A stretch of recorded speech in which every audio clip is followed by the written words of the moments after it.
I'll write the complete revised story as one continuous piece incorporating all three fixes. This will be approximately 18,000 to 20,000 words. Let me write it directly here.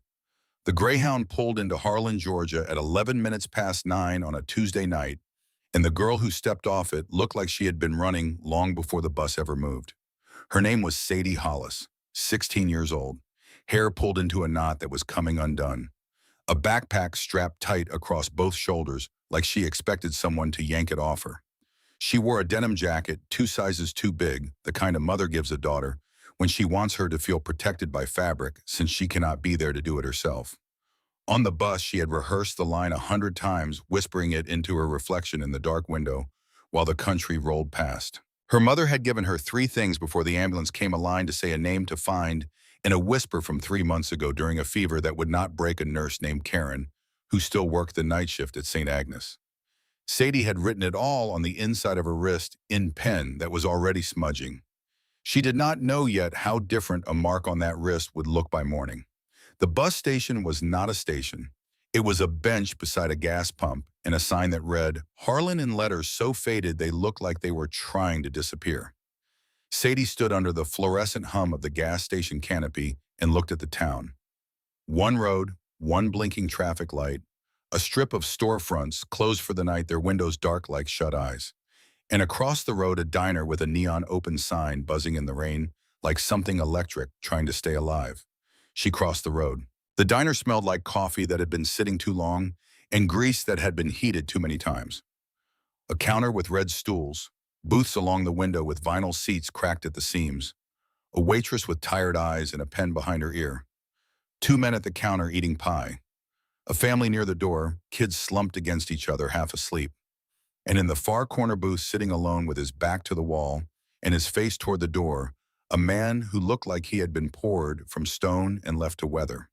He was 62 years old, though he looked older in the way that hard living ages a body from the inside out. Gray beard, heavy and untrimmed, falling over a jaw that seemed built for clenching. Shoulders broad enough to fill the booth, hands wrapped around a coffee mug, scarred across the knuckles, and stained with engine grease that soap would never fully remove. He wore a faded leather cut road dust ground so deep into the seams it had become part of the fabric. On the back, a wing patch. Hell's Angels. The patch sat between his shoulder blades like a warning to anyone who read it and a promise to anyone who understood it. His name, the one most people knew, was Crow. His real name was Hank Braddock, but nobody had called him that in decades, and the few who remembered it knew better than to say it out loud. Sadie stopped at the edge of his table. Her heart was a fist trying to punch through her ribs. Her legs trembled. Her mouth had gone so dry she was not sure the words would come out as anything other than a croak. Crow's eyes lifted from the coffee. They were pale gray, almost colorless, like water in winter. They moved over her face, her backpack, her hands, her shoes, and came back to her eyes with the kind of attention that was not curiosity. It was assessment. He was measuring her the way a man measures a sound he hears in the dark. Sadie opened her mouth. The line came out exactly as she had practiced it, except her voice shook in a way she had not planned for. You saved my mom at that motel 20 years ago. The sentence hit the booth like a thrown bottle. Crow did not jump. He did not flinch. He locked up, coffee halfway to his mouth, eyes suddenly wide and empty like the past had walked in on two legs and sat down across from him without asking permission. The diner kept pretending to be normal. Forks clinked. The neon sign buzzed. But half the room had already turned their heads because in places like Harlan, everyone listened even when they swore they did not. You got the wrong guy, Crow said. His voice was low and rough, the kind of voice that came from years of speaking only when necessary. No, Sadie answered. The tremble was still there, but underneath it was something harder. Stubbornness. The kind her mother had warned her about and secretly admired. I found the right one, Crow. The name landed between them like a lit match on dry grass. His eyes sharpened, not with surprise, with something closer to anger. Don't call me that. So it is you. Crow stared at her, his gaze dropped to her backpack, then to her hands, then back to her face. What's your name, Apedistri? And your Claudie hesitated. Her mother had made her practice the one line and nothing else. She had not planned for questions. She had not planned for the way this man looked at her like she might be carrying a bomb. Grace Hollis. His fingers tightened around the mug. Not a spill, not a shake, just a grip that said he was holding something down. Something that had been waiting 20 years to come loose. "You don't say that name," he muttered almost to himself. Sadie swallowed hard. "She told me to find you. She said you were the reason I'm alive." His jaw worked once. His gaze slid across the diner. Not casual, not curious. He was counting exits, watching reflections in the window glass, measuring who in the room would move first if something went wrong. Near the front of the diner, a man in a county jacket sat alone, hat pulled low, menu held up. He had not turned around, but his posture was too still, too deliberate, like he had been sitting there waiting for a signal that had just arrived. Crow's shoulders stiffened by a fraction that only someone watching for it would have noticed. "Sit," he told Sadie. She slid into the booth. Her heart was hammering so loud she was certain the entire diner could hear it. "You're alone," he said. "I'm fine." That wasn't a question. Sadie's cheeks burned. "I just need to talk to you for 2 minutes. That's it." Crow did not blink. 2 minutes turns into a body on the floor. It always does. Sadie stared at him, trying to understand how a sentence could sound so much like experience. "My mom's in the hospital," she blurted. "She's not doing great. She made me promise I'd come. I didn't even know your real name. Just Crow. And a motel." His face twitched at the word motel like a wire had been pulled under his skin. "Which motel?" Sadie's throat tightened. "Wren's Rest, room 17. That cracked him. Not in the dramatic way. No shouting, no fists slamming tables. It was quieter than that. His shoulders dipped as if something heavy had been pressing on them for 20 years and suddenly got heavier. His eyes went wet and furious at the same time, like he hated himself for feeling anything in front of a stranger. He leaned closer, voice low. "Who else knows you're here?" "No one," Sadie said quickly. "I came alone. I didn't tell anyone because your mom told you not to." He did not ask. He stated it. Sadie froze. "How do you—" "Because she was smart," he said, and the bitterness in his voice sounded like respect mixed with pain. He reached under his cut and set a battered flip phone on the table, sliding it toward her. "Call her. She's sleeping. Wake her. You can't just—" He cut hers off with a look that made the word "can't" feel stupid. "Call her. If she answers, I'll believe you. If she doesn't, you need to leave. Now." Sadie stared at the phone, then shook her head. "She told me you'd do this. She told me you wouldn't want to believe me." Crow's eyes narrowed. "Then prove it." Sadie's hands shook as she opened her backpack. Crow's focus snapped to her fingers with the same weapons check attention he had given everything since she walked in. Even in a diner, even with coffee on the table. He was built for danger the way other men were built for small talk.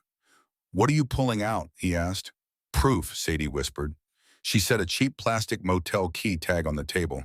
Worn almost white, a faded number 17. A ghost of a name, Wren's Rest Motor Lodge. Crow went pale. It was the kind of pale Sadie did not think was possible for a man like him. His breath caught, his lips parted like he had something to say and could not find the air for it. For one raw second, the tough mask slipped completely, and behind it was grief. Grief that had been sitting right behind his ribs for 2 decades, waiting for permission to show its face. "Where did you get that?" he said. "My mom. She kept it. She said you gave it back to her. She said you told her to run." His hand hovered over the tag, trembling. He did not touch it. He looked at it like it could explode. "That was supposed to be gone," he whispered. Sadie leaned forward softer now. "She never talks about it, not really. She just wakes up some nights and says she can still smell that room. And then she says your patch was the last thing she saw before she ran." Crow's eyes squeezed shut for half a second. When he opened them, they were full. "I remember," he said. "Enough." The county jacket man near the front lowered his menu by an inch. Sadie saw his eyes in the window's reflection, fixed on her. Not surprised, not curious, recognizing. Outside, across the rain-slicked parking lot, a lifted truck sat with its lights off. A phone screen glowed faintly inside, like someone was filming or texting directions. Sadie's stomach dropped. Do you know him? Crow's gaze flicked to the reflection and back. His voice went flat. Don't look at him. That means yes, Sadie whispered. Crow slid out of the booth, smooth and quiet. He dropped cash on the table. Then he leaned close to Sadie, barely moving his lips. When I stand up, you stand up, he murmured. You walk like you belong with me, head down, no running unless I tell you. Why? Sadie breathed. Because if you run, they chase, and if they chase, they catch. He straightened. Sadie stood with him. For 2 seconds, the room held its breath. Then a broad man near the counter turned fully towards Sadie, eyes narrowing like a memory snapping into place. He was not wearing a uniform, but he carried himself like someone who had never been told no. Well, look at that, he said loud enough for the room. It's her, the Hollis girl. The county jacket man stood fast, chair scraping linoleum. Let's not make this messy. But he was already moving. The broad man stepped in, reaching for Sadie's arm. You're not supposed to be here. Sadie backed into the booth, trapped between vinyl and fear. Her fingers crushed the key tag in her palm. Crow moved between them. His voice was calm, deadly calm. The kind of calm that is more frightening than shouting because it means a man has already decided what he is going to do. She's with me. The broad man smirked, eyes flicking over Crow's patches. Not in this county she ain't. You think your old colors scare people here? His hand shot out again. Crow's fist came up, one sharp punch to the throat. The man folded, choking, crashing into a stool. The sound of his body hitting the counter was like a starter pistol. Chaos detonated. Someone screamed. Chairs scraped. The waitress dropped a tray. Ceramic exploded across the floor. Move, Crow snapped at Sadie. He dragged her toward the kitchen, shoving through the swinging door into steam and stainless steel and shouting cooks. Sadie's shoes skidded on wet tile. A cook shoved a pot off a burner in panic waters, splashing everywhere. Behind them, the county jacket man barked, "Stop," like the word carried a badge. It did not. Crow slammed a shoulder into the back door, and it flew open. Rain slapped Sadie's face cold and hard. They sprinted across the rear lot. Footsteps pounded behind them. A flashlight beam sliced the darkness, sweeping left and right. Crow did not head for his bike out front. Too obvious, and too slow with a passenger. He yanked Sadie behind a dumpster, pressing her down as the flashlight swept past, so close that Sadie could see water droplets glittering in the beam. A voice called out from behind them. Calm as a knife. Just give us the girl. We can talk. Sadie bit her lips so hard she tasted blood. Crow leaned to her ear. If they got your face, he whispered, they'll never stop. Sadie's throat tightened. I didn't mean to. I know, but it doesn't matter. The flashlight swung away. Footsteps moved toward the fence, searching wider. Somewhere out front, an engine started up. Crow grabbed Sadie's wrist and pulled her low and fast toward a rusted side gate. Beyond it, a battered pickup sat under a sagging awning like it had been waiting for exactly this kind of night. He shoved Sadie into the passenger seat, slammed the door, and jumped in. The engine coughed, then roared. Sadie looked up just in time to see the county jacket man round the corner, rain streaming off his hat. His arm lifted, something dark in his hand. Crow gunned it. Tires screamed on wet gravel as they shot onto the side road. In the mirror, headlights flared to life behind them. If you came here alone, Crow said, eyes locked forward, voice tight. You already messed up. Rain hammered the windshield like thrown gravel. The wipers could not keep up. The headlights behind them stayed glued to the road, too steady, too patient, like whoever was driving had done this before. Sadie kept twisting around in her seat. They're still there. I know, Crow said, hands locked at 10 and 2, knuckles pale. Stop looking. How am I supposed to not look? By breathing and keeping your head down. The pickup fishtailed as he took a hard turn off the main strip and onto a darker back road. Trees closed in, no streetlights, just wet blacktop and the occasional reflection of a fence post. Sadie clutched the motel key tag so tight it bit into her palm. I swear, I didn't think any of this would happen. Crow's jaw flexed. That's the problem. You thought it was a story. The tail headlights dipped, then surged closer. The engine note rose behind them. Whoever it was wanted them to know they were not getting away. Crow cut the lights. Sadie's breath caught. What are you doing? Trust me. The world went dark except for the faint gray of rain and sky. The road became a ribbon barely visible. Crow drove by memory and feel, steering like he could read the asphalt through the tires. The headlights behind them wavered, searching, then flared bright as the other driver hit his brights. For a second, Sadie was sure they would slam into them. Crow waited until the last possible heartbeat, then yanked the wheel into a narrow gravel cut between two stands of pine. The truck lurched, gravel sprayed, branches slapped the sides. Sadie screamed without meaning to. Crow did not slow. He threaded through the trees and burst into an empty service lane that paralleled the highway hidden behind a berm. The headlights on the main road flew past, still hunting the darkness where they thought the pickup had gone. Sadie stared, shaking. "How did you—" "Because this county only has three kinds of roads," he said. "The ones they watch, the ones they own, and the ones they forget." He kept driving another half-mile, then pulled under a rusted metal awning beside a shuttered way station. The roof drummed with rain. The place looked abandoned. No lights, no cameras, no cars. Crow killed the engine but did not move. He listened. Sadie listened too. She heard only rain and her own heartbeat. Then far-off tires hissed on wet pavement. A vehicle slowed on the highway, slowed too much. Crow leaned forward, eyes narrowing at the darkness beyond the awning. "Keep quiet." The vehicle on the highway rolled past, then rolled back. Sadie could tell by the sound. Slow, cautious, like someone scanning for a turnoff. Crow reached under the seat and pulled out something that made Sadie's stomach drop. Not a gun, something worse in a different way. A compact, heavy tool with a strap. A tire thumper, something meant for close work. Sadie's voice cracked. "You're going to hit someone. I'm going to make sure you don't get dragged out of this truck," he said. "That's what I'm going to do." The sound on the highway stopped. Engine idling. Then a door creaked. Sadie pressed herself into the seat, frozen. A flashlight beam swept over the berm in slow arcs, searching the weeds.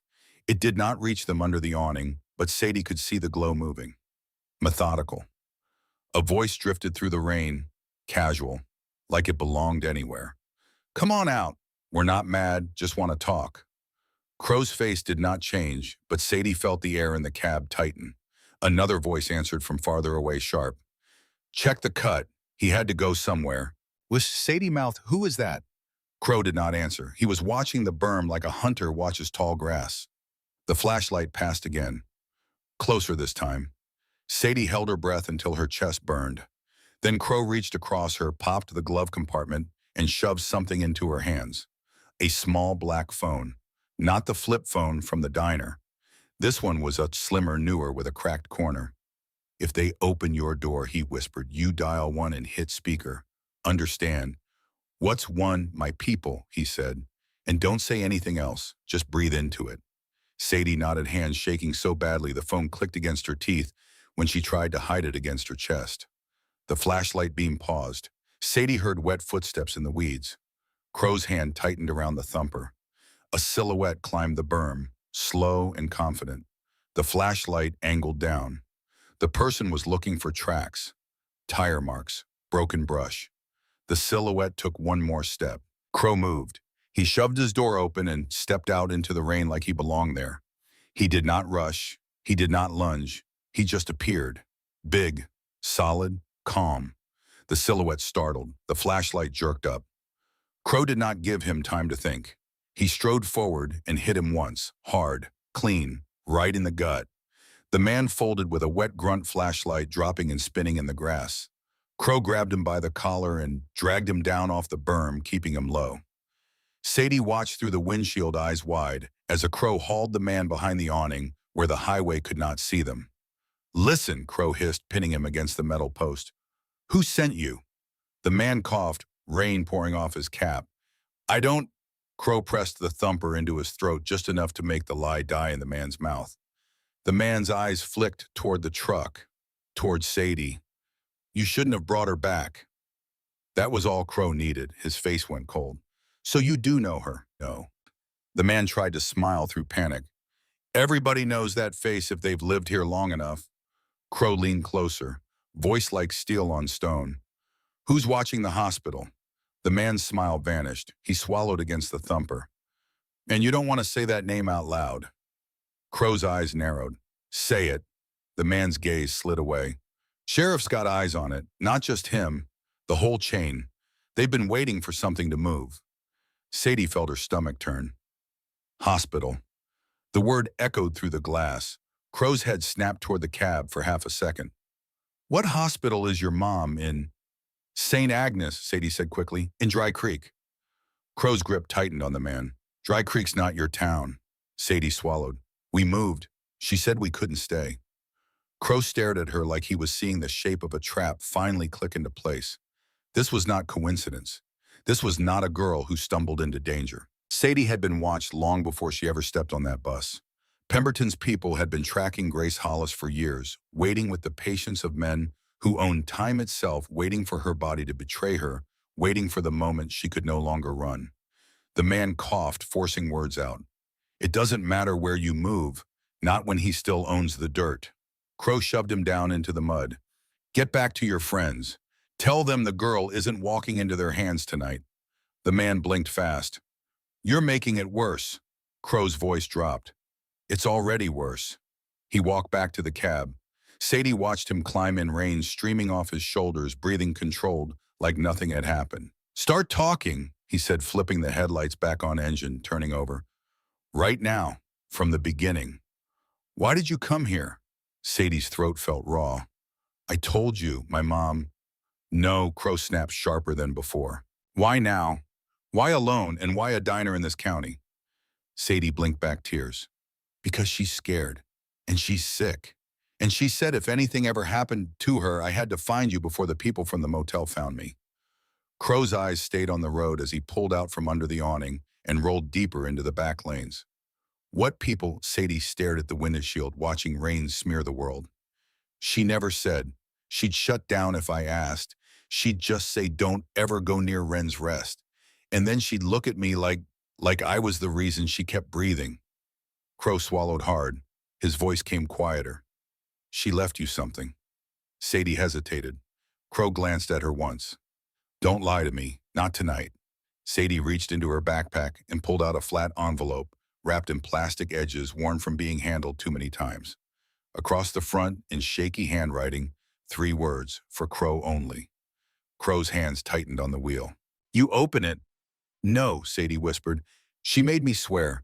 She said if I opened it before you, it could get me killed. She said it's the only thing that could prove what happened in that room. Crow's nostrils flared. Prove it to who? She didn't say. She just said you'd know where to take it. Sadie paused. Her voice trembled. And she said if you refused, I was supposed to tell you one more thing. Crow's jaw flexed. What? Sadie's voice came out thin and fierce at the same time, exactly the way her mother had said it. Tell him I never forgot the sound of his boots in that hallway. Tell him he didn't just save me. He stopped them from taking my baby. The cab went so quiet, Sadie could hear the rain ticking on the roof like a clock counting down to something neither of them could stop. Crow's eyes went glossy, but he did not let anything fall. He blinked once hard like he was punching the feeling back into the only place it could survive inside him. You don't know what you're carrying, he said. Sadie shook her head. I just wanted to say thank you. That's all. I didn't come to start a war. Crow exhaled through his nose. You didn't start it. He turned onto another narrow road, then another cutting farther away from town lights. The landscape turned into black fields and thin woods. No houses, no help. Sadie looked around, panic rising. Where are we going? Somewhere they don't expect, Crow said. And then I'm taking you to your mom. Sadie's chest tightened. You'll come? I'm already in it, he said, like it was a fact that could not be changed any more than the rain could be stopped.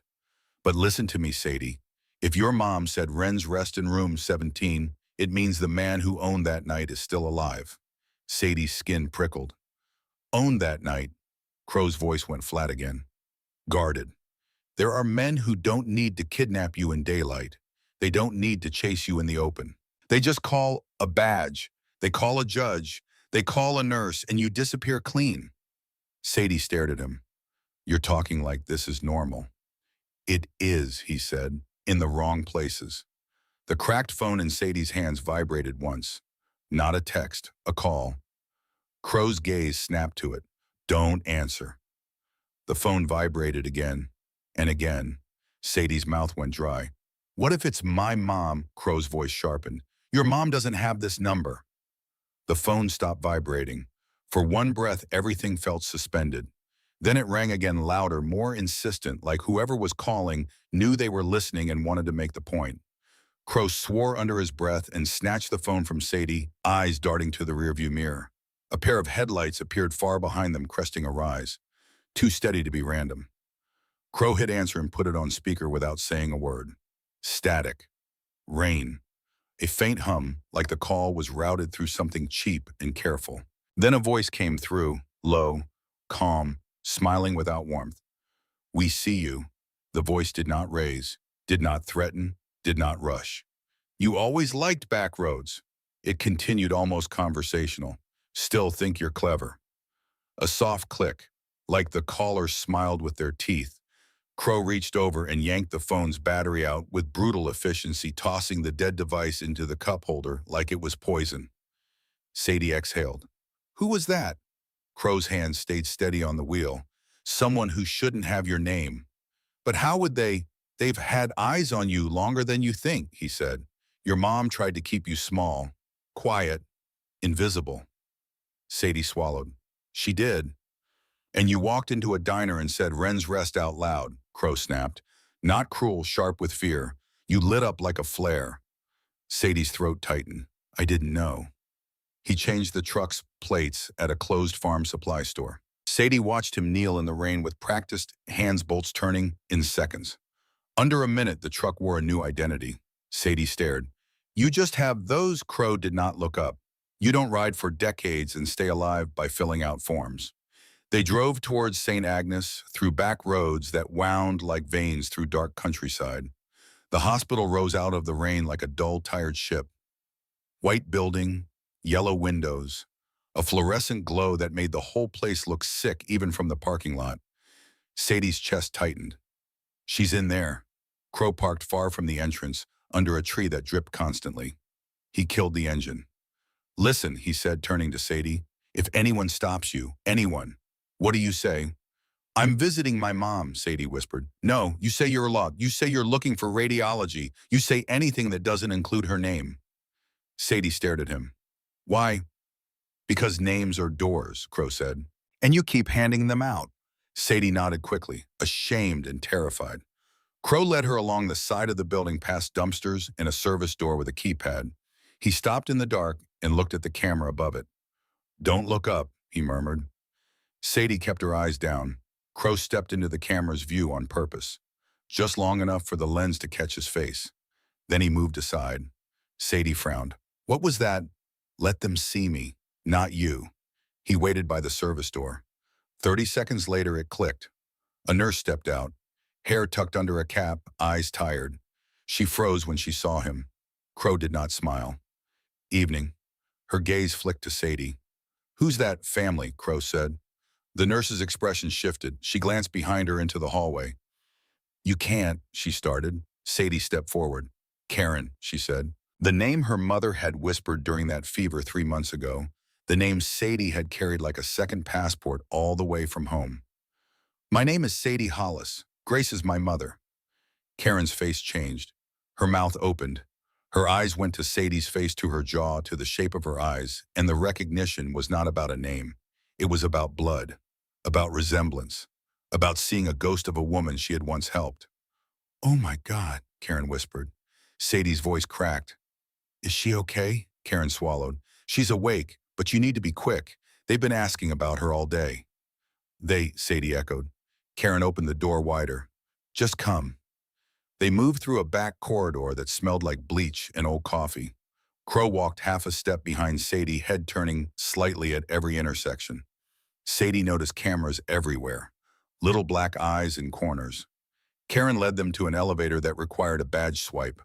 Her hand shook as she used it. As the doors closed, she whispered, he was here earlier. Crow's eyes snapped to her. Who? Karen hesitated, then forced it out. Deputy Sutter. He said he was doing a wellness check. He asked if Grace had any visitors. He asked if she had a daughter. Sadie's stomach dropped.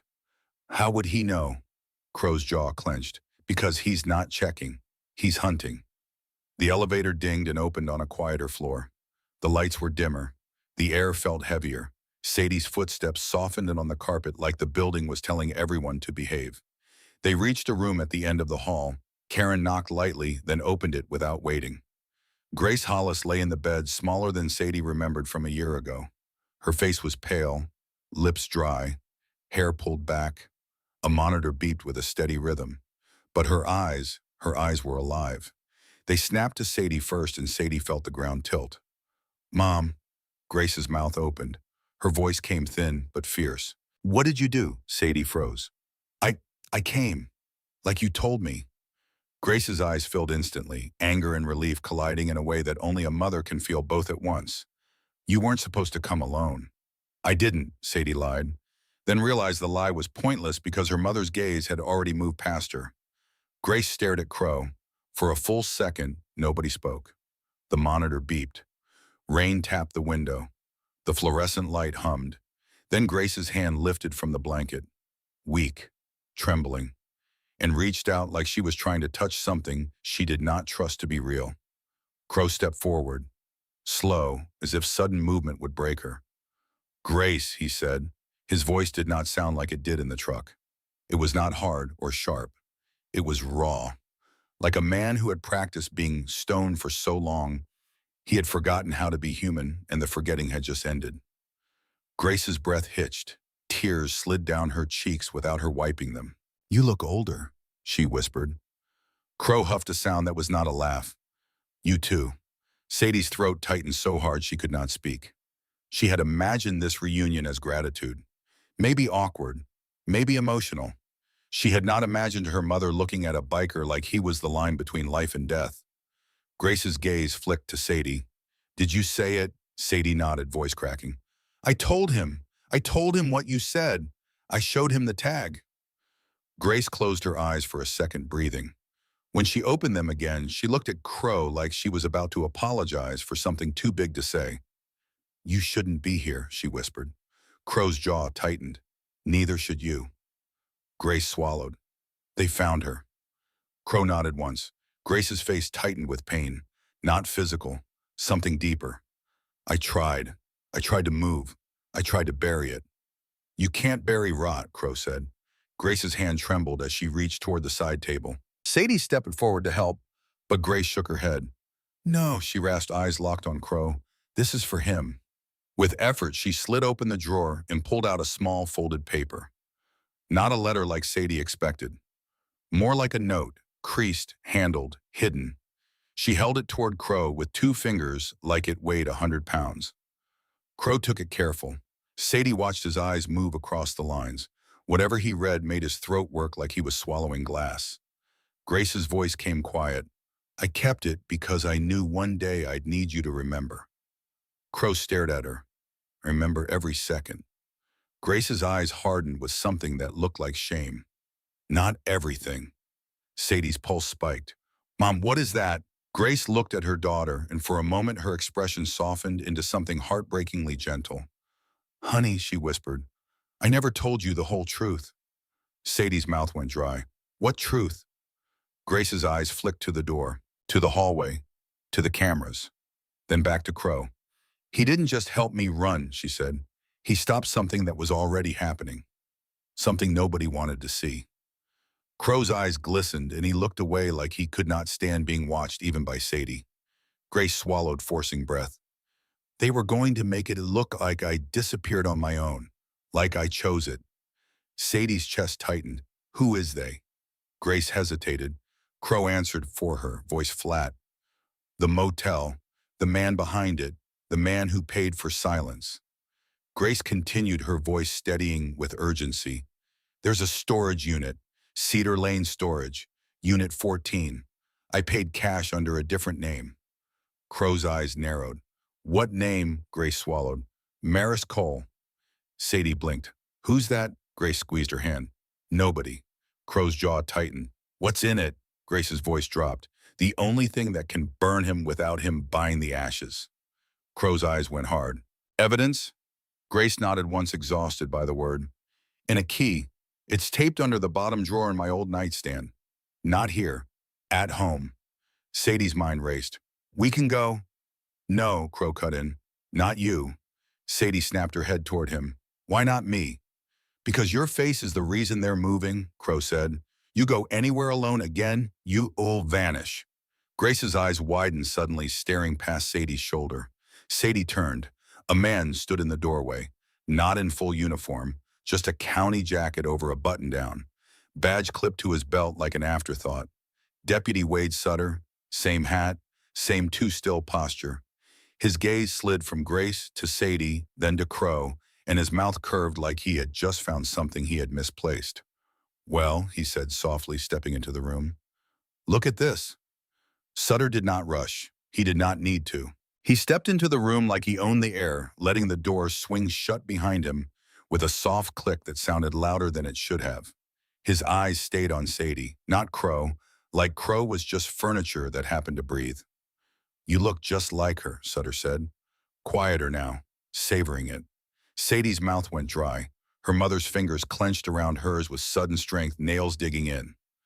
Crow did not move from the foot of the bed. He did not square up. He did not puff out. He just stood there like a wall that did not care how hard you hit it. Sutter's gaze flicked to Grace. Evening, Miss Hollis. Grace's voice came thin but sharp. Get out. Sutter smiled like he had been asked to do something adorable. Just doing my job, wellness checks, making sure nobody's causing you stress. His eyes slid back to Sadie. You shouldn't be out this late, sweetheart.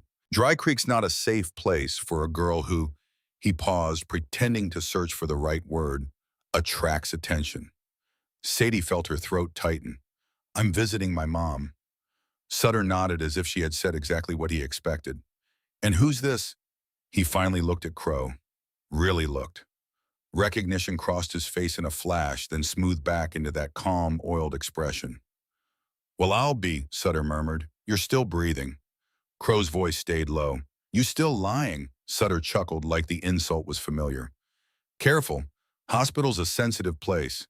People get nervous when men like you show up. Crow's eyes did not blink. Men like you solve problems by making phone calls.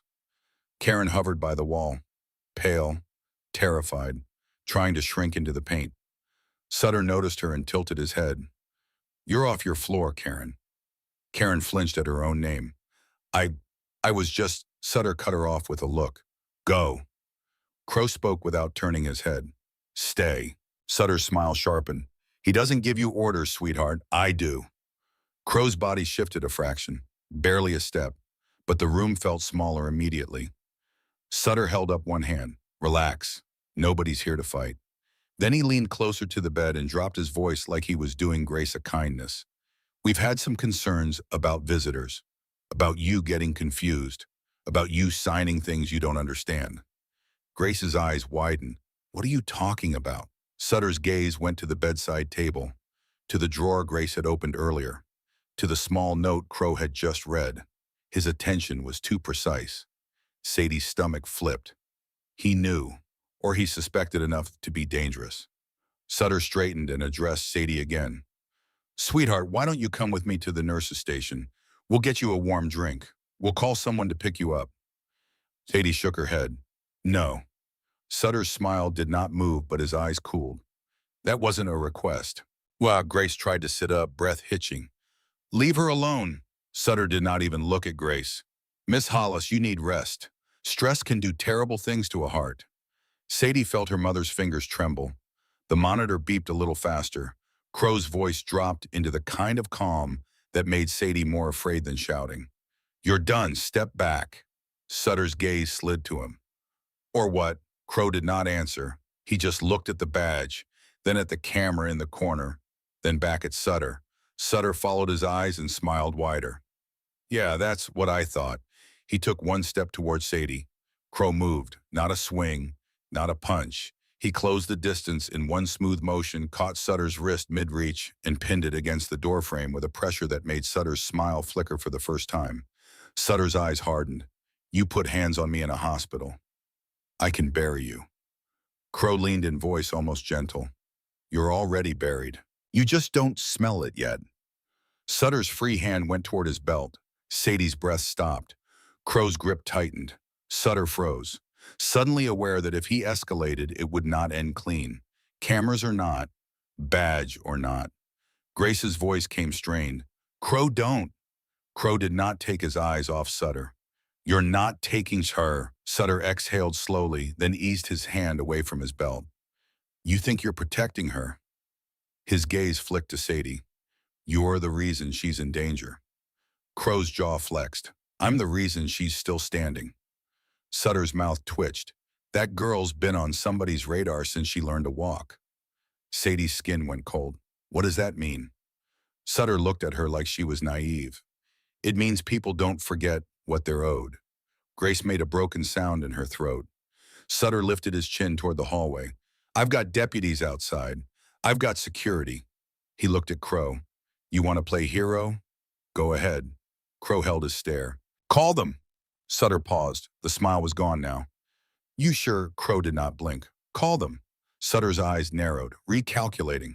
He was not afraid of Crow. He was afraid of what Crow would force him to do in front of cameras. He pulled his wrist free slowly, then stepped back. Fine, let's do this the polite way. He reached for his phone. Crow spoke fast and low without looking back. Sadie, bah. Sadie snapped into motion, grabbing her backpack. Crow's gaze went to Karen. Stairs. Karen's lips parted. I can't, Crow's voice sharpened. Do you want him deciding what happens to that girl? Karen's eyes filled. She swallowed, then nodded once. Sutter's phone was already at his ear. Yeah, it's me. Karen moved first, slipping out of the room and waving them urgently. Crow grabbed Sadie's elbow and guided her out. Fast, but controlled. Sadie glanced back once and saw Sutter still on the phone watching them go. Like he had expected, but like he wanted it. The hallway felt too bright, too open. Sadie's shoes squeaked on the floor. Karen led them around a corner and through a door marked staff only. Stale air hit them. Concrete stairwell. The hum of fluorescent lights. Down, Karen whispered. Don't stop. They took the stairs two at a time. Sadie's lungs burned. Her backpack bounced hard against her spine. On the landing below, Karen shoved open another door into a dim corridor lined with carts and closed supply cabinets. Service exit is at the end, she said, voice shaking. Crow grabbed a folded hoodie from a laundry cart and tossed it to Sadie. Put it on. Hood up. Sadie pulled it over her head, swallowing the fabric smell of detergent and hospital bleach. They reached the service exit. Karen punched a code with trembling fingers. The lock clicked.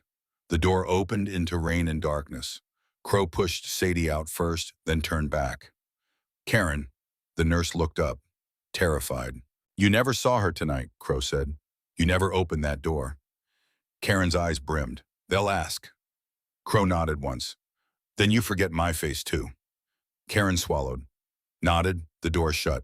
They moved fast along the building, keeping to shadows, the rain swallowing their footsteps. Crow did not head for the parking lot. He took Sadie around the far side under trees past a fenced utility area. A car engine turned over somewhere near the front entrance. Sadie's heart jumped. They're coming. Crow pulled her behind a utility shed and peered around the corner. Two deputies walked with purpose, flashlights out despite the hospital lights. One of them carried handcuffs openly like a statement. Stay here, Crow murmured. Sadie grabbed his sleeve. No. Crow's eyes met hers. If they see you, it's over. Sadie's throat tightened. I can't lose my mom. Crow's expression hardened, but his voice softened. You won't, not if you listen. He slipped away into the rain. Sadie stayed pressed to the shed, shaking, listening to footsteps and voices. Sutter said he went out the back, checked the lot. A flashlight beam swept over the grass. Then from the far side of the parking lot, a loud crash rang out. Metal on metal, sharp enough to cut through rain. The deputies snapped their heads toward it. What the hell? Both moved toward the sound. Sadie exhaled, realizing Crow had created it. A second later, Crow appeared. Hand out. Now. They ran. They cut across a strip of grass, through a gap in a fence, and into a darker side lot where the pickup waited under the dripping tree. They got in. Crow started the engine and rolled out slow, casual, like a man leaving a hospital after visiting family. In the rearview mirror, she saw Deputy Sutter step out under the entrance lights. Phone pressed to his ear, watching the lot. He did not chase. He just watched. Crow drove for several minutes without speaking. The silence felt like a held breath. Sadie finally broke it. He was waiting for me. Crow's hands tightened on the wheel. He was waiting for movement. Why didn't he stop us? Crow's voice went flat. Because he wanted to see where we go next.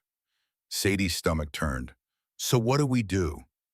Crow took a hard turn onto a road lined with closed storefronts and wet sidewalks. We don't go home. But my mom said the key. I heard, Crow said. And I'm telling you, her place is burned.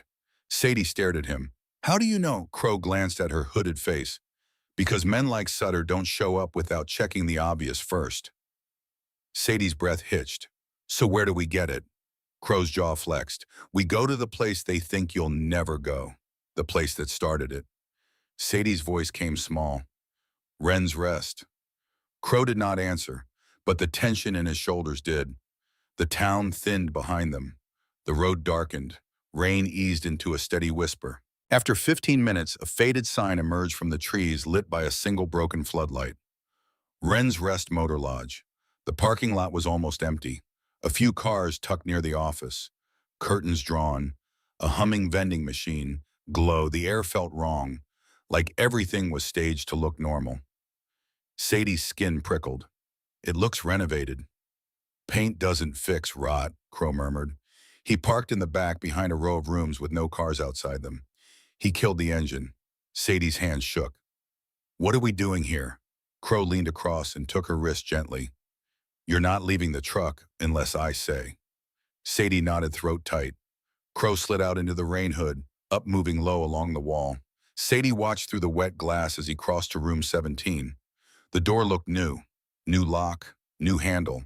Like the motel wanted to pretend history had never touched it. Crow tried the knob. Locked. He glanced up at the camera above the walkway. New, black, angled perfectly. He stepped into its view on purpose, then moved out again. Sadie's stomach dropped. He was doing what he did at the hospital. Let them see him, not her. Crow crouched by the door frame and pulled a thin tool from his pocket. He worked the lock fast, controlled. The door clicked. He slipped inside. Sadie's breath fogged the window. She waited, trying not to imagine what was in there. A minute passed. Then from the motel office side, headlights flared.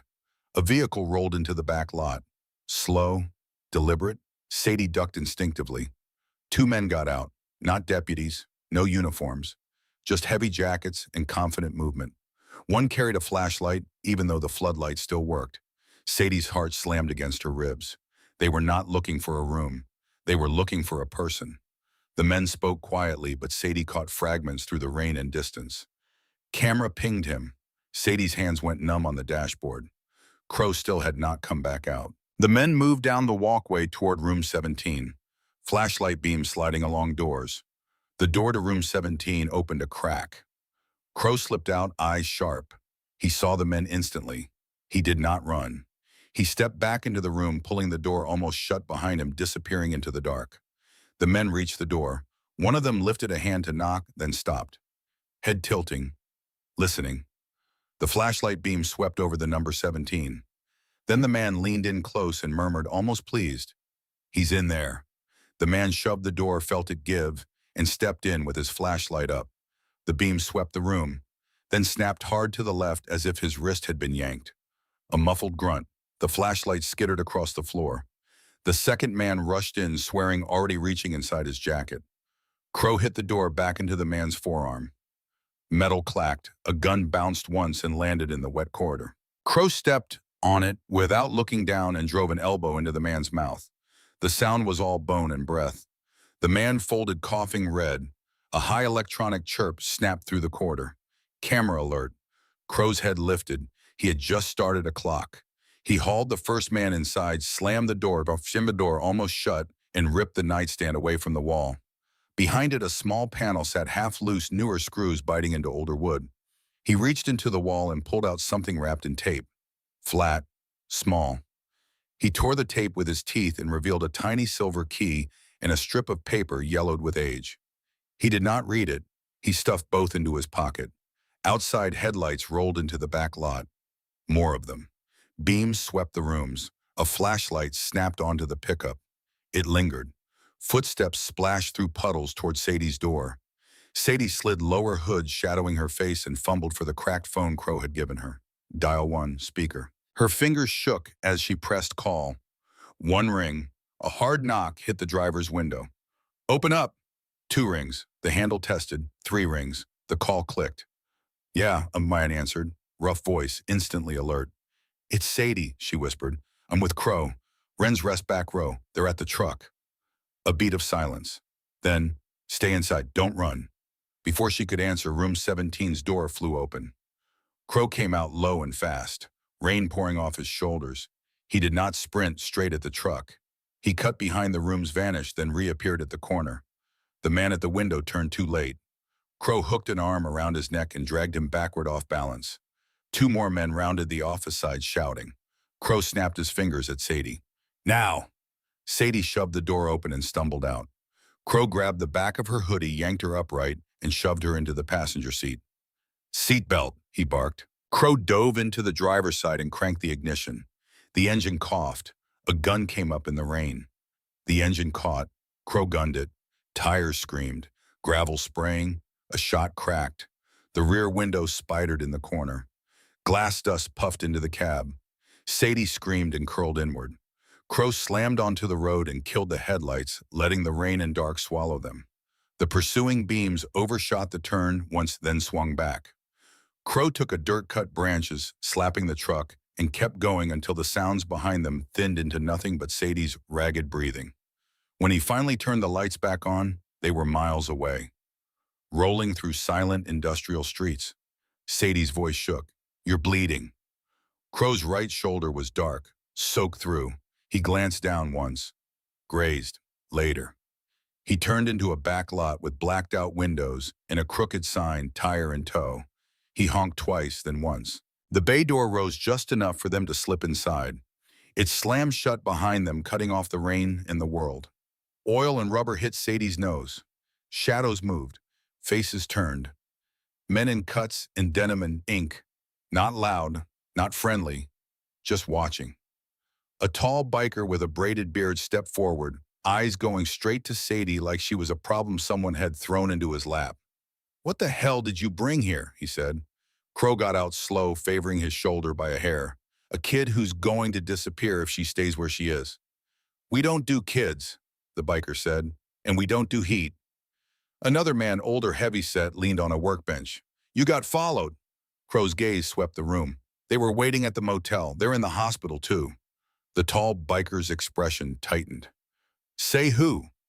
Deputy Wade Sutter, Crow said. Two heads turned sharply.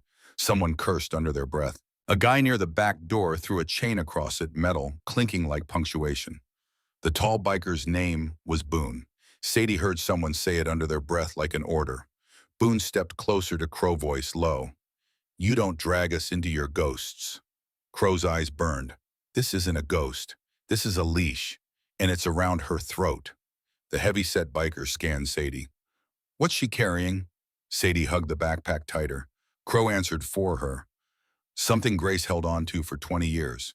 Something she thinks can burn the man behind Ren's rest. Crow's jaw tightened. He's got the sheriff. He's got Sutter doing his errands. And he's got cameras on that motel that pinged the second I touched the door. Boone's eyes narrowed. So they know you were there. They knew the moment the alert hit, Crow said, which means they're moving on her mom right now. Boone jerked his chin at a man with a med kit. Patch him. The man came over and yanked Crow's jacket back, exposing the shoulder.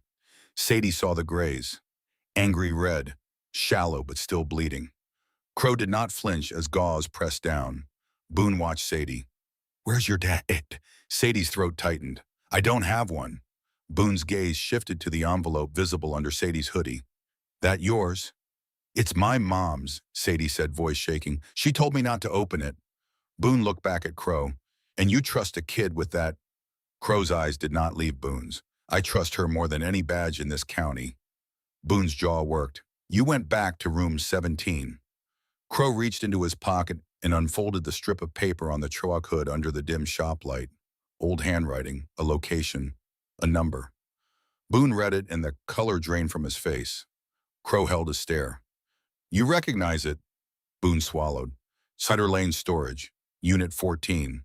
The room shifted, not with curiosity, with fear. Crow's voice went flat. That's where he keeps the things he doesn't want seen. Crow nodded once. Then we go in and pull something out. Boone looked past Crow to Sadie, then back. And the key? Crow opened his fist just enough to show the tiny silver edge, then closed it again. Boone exhaled slow, like he was trying not to say no. You understand what you're asking? Crow stepped closer, lowering his voice. I'm asking for a burner phone, a car that wasn't mine, and 2 sets of eyes on St. Agnes until sunrise. Boone's stare held. And if I say no? Crow's expression did not change, but his eyes did. Harder. Older. Then I take the kid and walk into Cedar Lane alone. Silence sat heavy for a long heartbeat.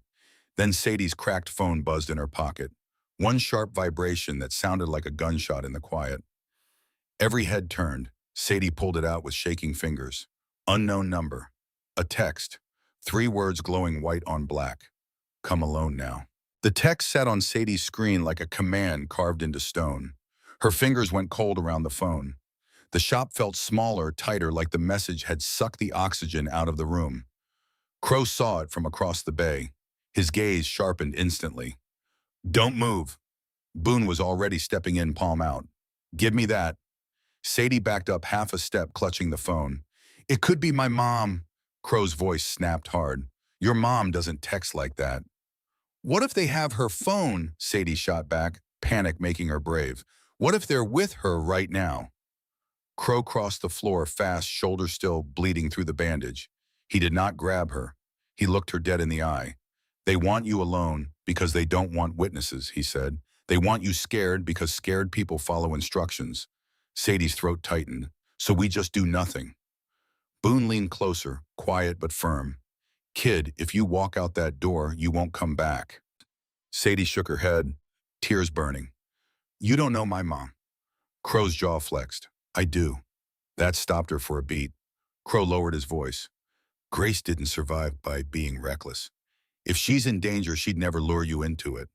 Sadie swallowed hard, fighting the urge to bolt. Then why are they texting me? Crow held out his hand. Give me the phone. Sadie hesitated, then placed it in his palm like she was handing him her heartbeat. Crow stared at the screen, then lifted it toward Boone. You got signal in here. Boone nodded toward a mounted booster by the ceiling. Enough. A younger biker, skinny, dark hair, grease under his nails, stepped out from behind a stack of tires. I can't track a text without, Crow cut him off. Find the source tower, find anything. The kid took the phone, already moving. Sadie's chest heaved. We should go to the hospital. Crow's eyes flicked to her.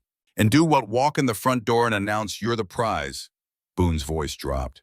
Sutter's got deputies posted. If you show your face, they'll escort you somewhere you won't be found. Crow did not answer right away.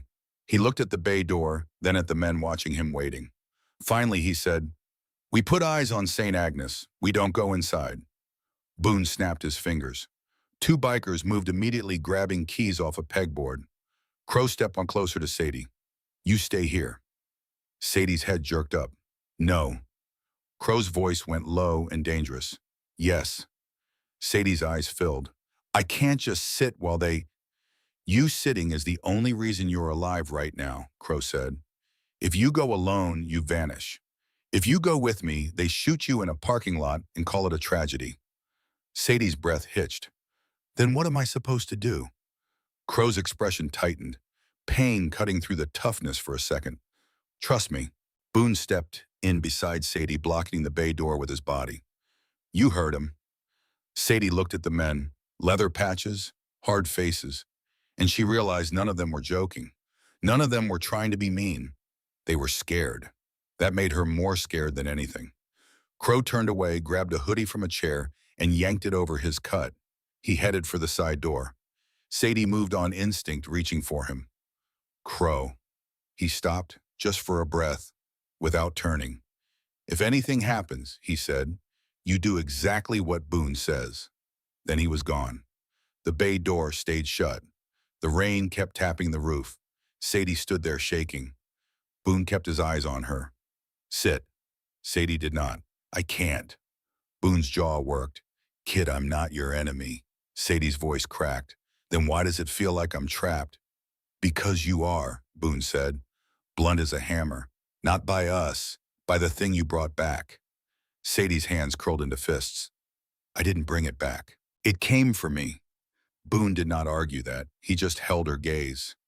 Then don't help it. The skinny biker at the booster swore softly. This text, it's local. Boone turned. How local? 2-mile radius, the kid said. Could be anywhere in town. But he frowned, tapping again. There's a repeat ping. Same number, same area. It's moving. Sadie's heart slammed. Moving where? The kid looked up. Toward here. A new sound cut through the shop. Tires on gravel outside, slow. Not a random car, a confident one. Every head in the bay lifted. Boone gestured once and the men moved like a practiced machine. One killed the interior lights. Another chained the side door. Another stepped behind a tool bench with something heavy in his hands. Sadie backed up, breath shallow. They found us, she whispered. Boone's voice went flat. Or they want us to think they did. The gravel crunch stopped. A knock hit the bay door. Not frantic, not polite, just a knock that said, we are here. Boone did not answer. The knock came again. Then a voice through the metal muffled by rain. Sadie. Sadie froze. It was not Crow. It was not Boone. It was a woman. Her mother's voice. Sadie, baby, it called softly. Open the door, please. Sadie's knees almost buckled. Mom? Boone's eyes went sharp. No. Sadie took a step forward on pure instinct. That's her. That's my mom. Boone grabbed her arm. Hard. Dee, the voice outside pleaded, trembling perfectly. They said they'll stop if you just come out. Please, I'm scared. Beatty's vision blurred. Mom, I'm here. Boone clamped a hand over Sadie's mouth so fast she yelped into his palm. He pulled her backward behind a stack of tires. Sadie thrashed, furious, terrified. Boone hissed into her ear, that is not your mother. Sadie shook her head violently. Boone tightened his grip. Your mom is sick. She's weak. She cannot stand outside in this rain and project her voice through steel. That's a recording. Or something worse. Sadie's eyes went wide. Outside, the voice changed, just slightly. The warmth drained. If you don't open the door, it said calmer now, we'll do it the hard way. A new sound joined it, a metal squeal, something being dragged.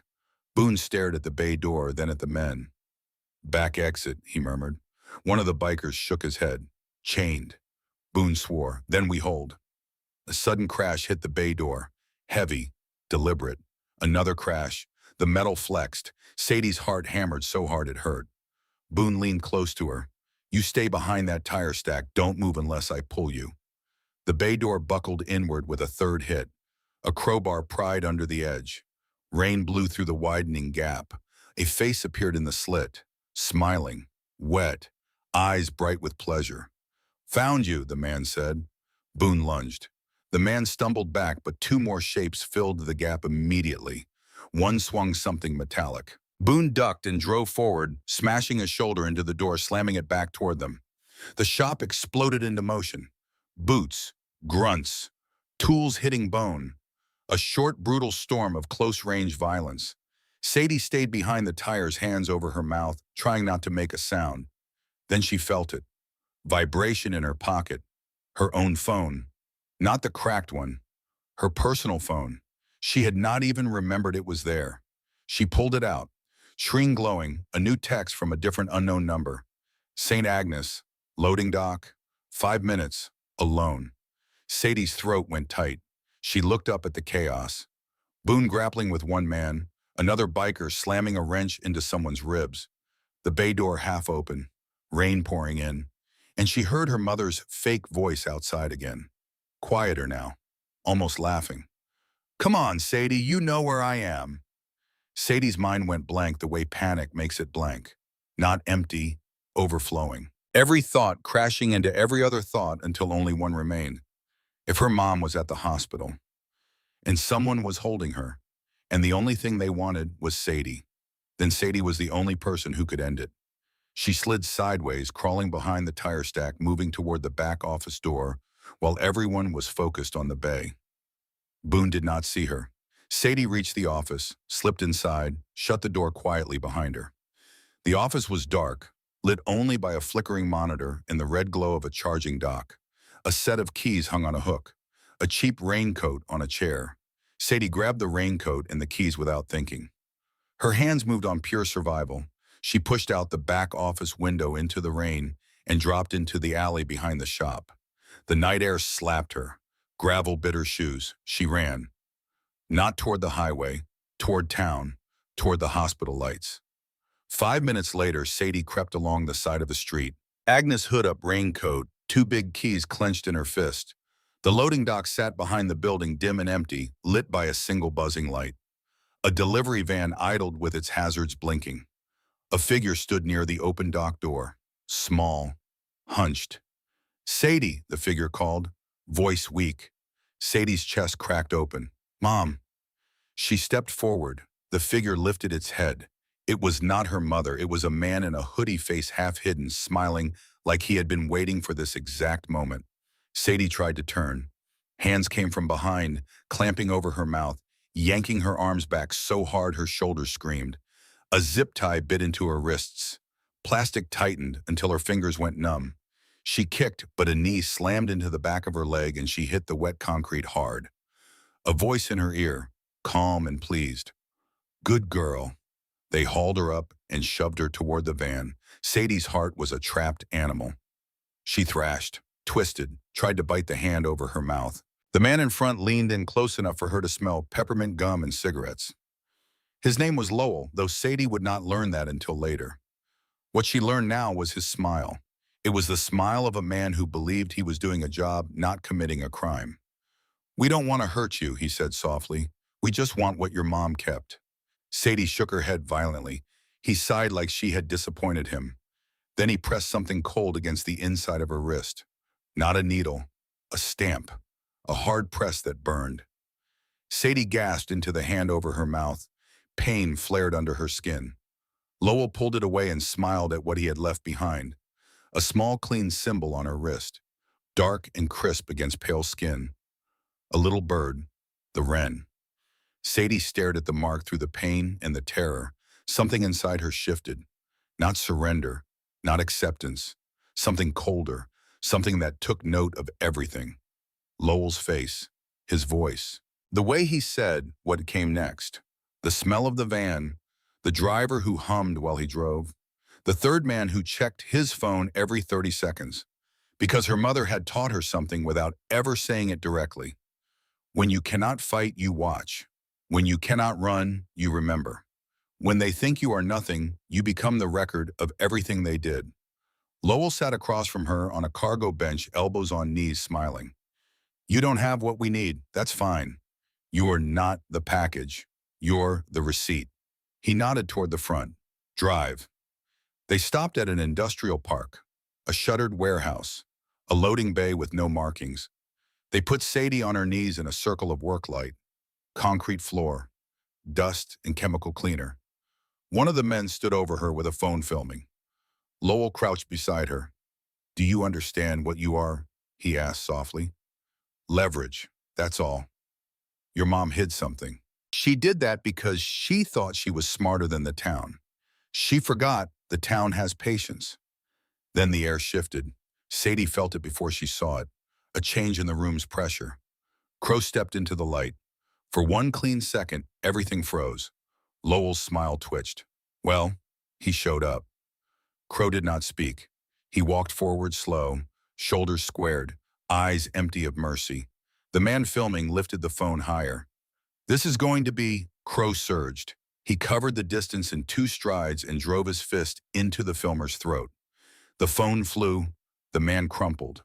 One of the guards reached for his waistband. Crow pivoted and slammed his forearm into the guard's elbow before the weapon cleared. Bone popped. The guard screamed. The other guard rushed in. Crow ducked, grabbed the guard's wrist, twisted until the man's body followed the torque, then drove him face first into the concrete. Lowell backed up, hands raised. "Easy, Crow. We're not trying to hurt the kid."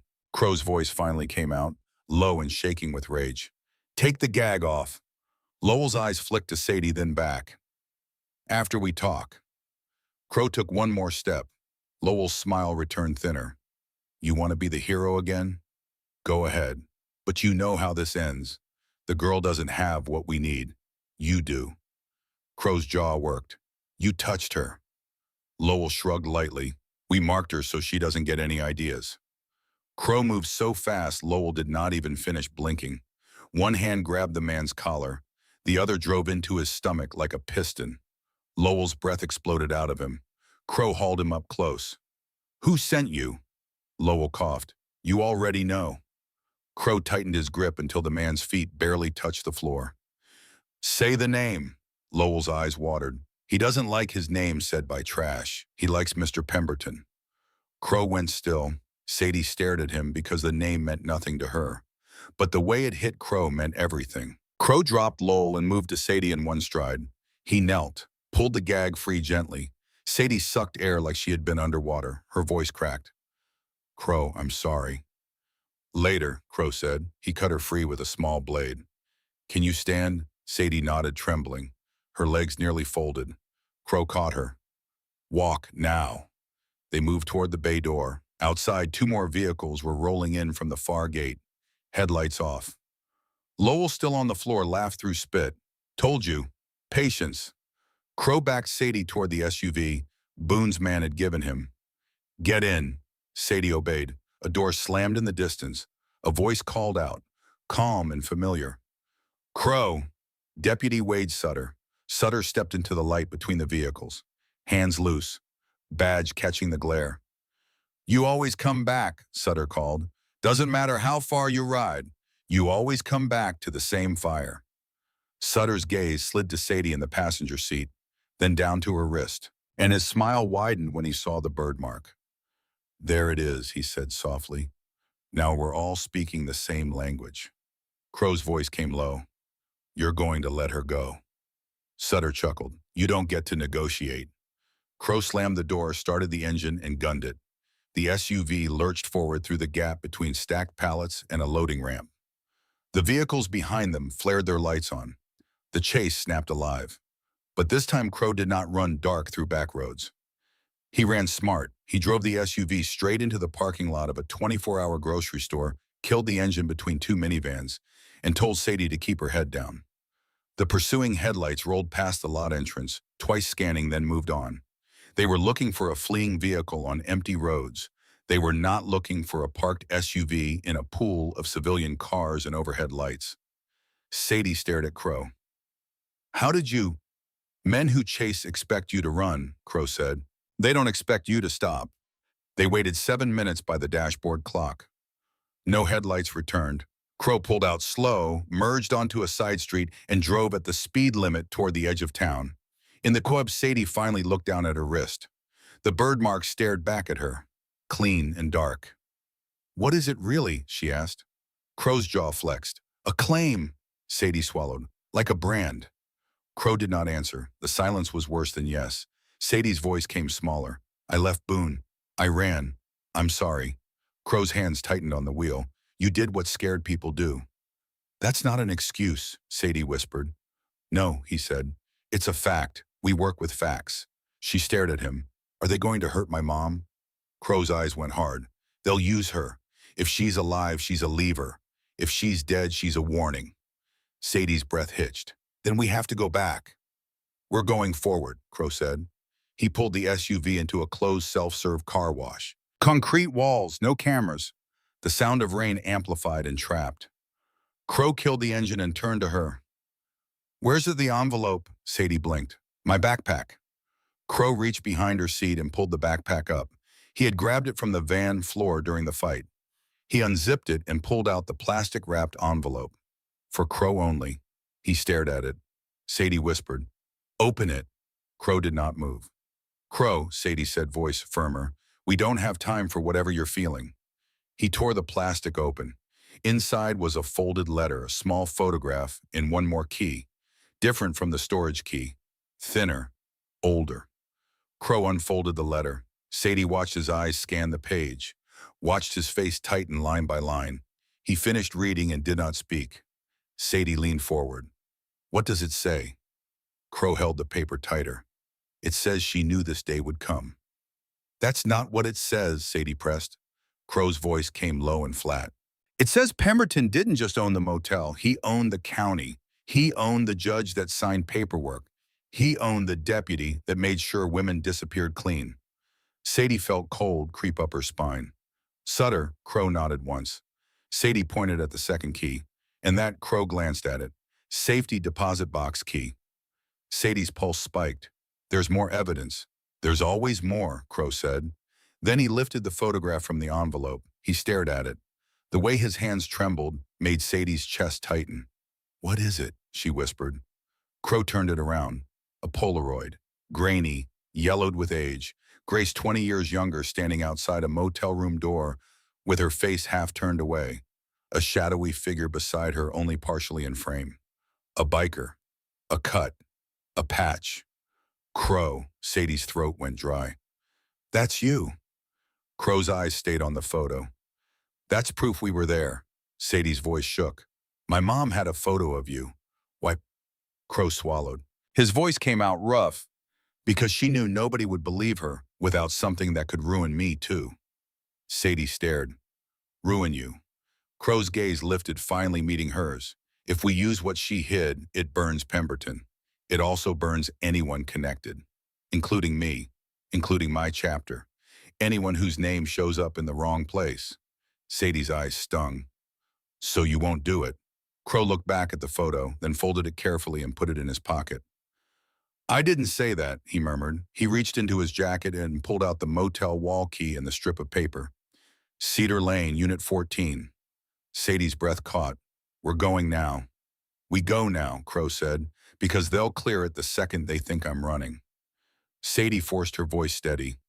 And after that, Crow looked at the burner phone Boone had given him. After that, we get the evidence out of our hands. Sadie frowned. To who? Crow's jaw flexed. Someone Pemberton can't buy fast enough. He typed with his thumb and put the phone to his ear. Boone answered on the second ring. You alive? Crow's voice was clipped. Where's St. Agnes? Boone exhaled hard. Deputies everywhere. Sutter's posted men at every entrance. We got eyes, but we can't get in without starting a war. Sadie's stomach dropped. Crow's gaze went distant, calculating. They're not done. Where are you? Boone asked. Heading to Cedar Lane, Crow said. A beat of silence. Then Boone swore. You're walking into a black hole. Crow did not blink. Bring me a contact. Someone outside this county. Someone who won't pick up a call from Sutter and suddenly forget my name. Boone hesitated. You want feds? I want a door Pemberton can't lock, Crow said. Boone's voice lowered. There's a woman, investigative reporter. She's been sniffing around Pemberton's charity stuff for months. Nora Fielding. She's not local. She hates local. Sadie leaned forward. A reporter. Boone spoke to Crow. You get me proof I can get it to her. Crow hung up. Sadie's voice shook. We're trusting a reporter. We're trusting distance, Crow said. Pemberton owns this county. He doesn't own the whole world. Cedar Lane Storage sat on the edge of old industrial land, a grid of metal doors behind chain link and a keypad gate. Crow parked across the road behind an abandoned billboard and watched. 2 minutes. No movement. Then a car rolled by. Slow. Unmarked. Dark. Crow's jaw tightened. They're watching the approach. Sadie's mouth went dry. So what do we do? Crow opened the glove box and pulled out a knit cap and cheap glasses. You become invisible. He tossed them to her. They crossed the road low and fast. Crow did not touch the gate. He went to the far side where the chain link met warped metal paneling. He wedged the pry bar in and bent it just enough for them to slip through. They moved in silence until they found it. Unit 14. Crow knelt at the padlock. He tried the motel key first. It did not fit. He pulled the other key from the envelope and slid it in. It turned smooth. Click. Crow rolled the metal door up. The unit smelled like old paper and cold plastic. A single metal shelving rack, a plastic bin, a footlocker, and in the back corner, a small safe. Crow went straight to the safe and crouched. His eyes narrowed. It's been opened. Sadie froze. What? Crow touched the dial. Still damp. Fresh fingerprints smeared across the steel. He lifted the footlocker lid. Inside were folders, a thick ledger, envelopes stuffed with photographs, and a small hard drive taped to the underside of the lid. Sadie reached toward the ledger, then stopped when she saw the first page. Names, dates, payments, and in the margin a symbol stamped beside certain entries. A little bird. Sadie's wrist throbbed like it recognized its own mark. Crow grabbed the hard drive and shoved it into his pocket. Then he yanked the ledger and the thickest folder out and stuffed them into Sadie's backpack. He stepped to the safe, grabbed the handle, and pulled. Inside was nothing but a single folded sheet of paper. One line, printed clean, no signature. You can't outrun a county. Then outside the unit, a car door slammed. Crow's head snapped toward the lane. Footsteps approached.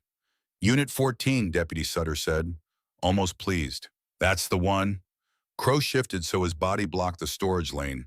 Sadie crouched behind the shelving. A flashlight beam swept the raised door.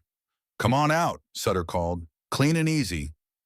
Crow stepped into the lane with his hands open. Sutter waited 10 feet away with two men behind him. One held a pistol low, the other filmed with his phone. Sutter smiled. Storage units. You always did love places where nobody screams. Crow's voice was flat. Where's Grace? Sutter's smile thinned. Alive for now. You marked a kid, Crow said. Sutter shrugged. Property gets marked. Crow stared at him. Sutter nodded at the phone. Get his face. If he swings, I want it clean. He looked back at Crow. You took something. Put it back. And we forget you were here. Crow did not move. You won't forget.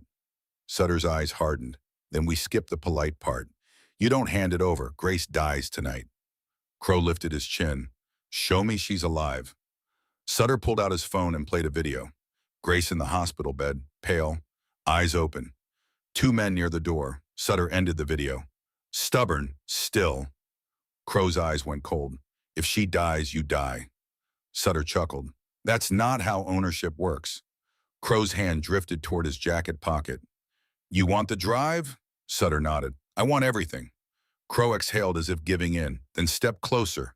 Check me. Sutter came in slow. Crow pulled out the small hard drive and held it up. Sutter reached for it. Crow slapped a thin, clear packet onto Sutter's chest. The sharp stink of gasoline hit a beat later. Crow clicked a cheap lighter open. A small flame bloomed. The pistol came up. Drop it. Crow did not. His eyes stayed on Sutter. Call the hospital.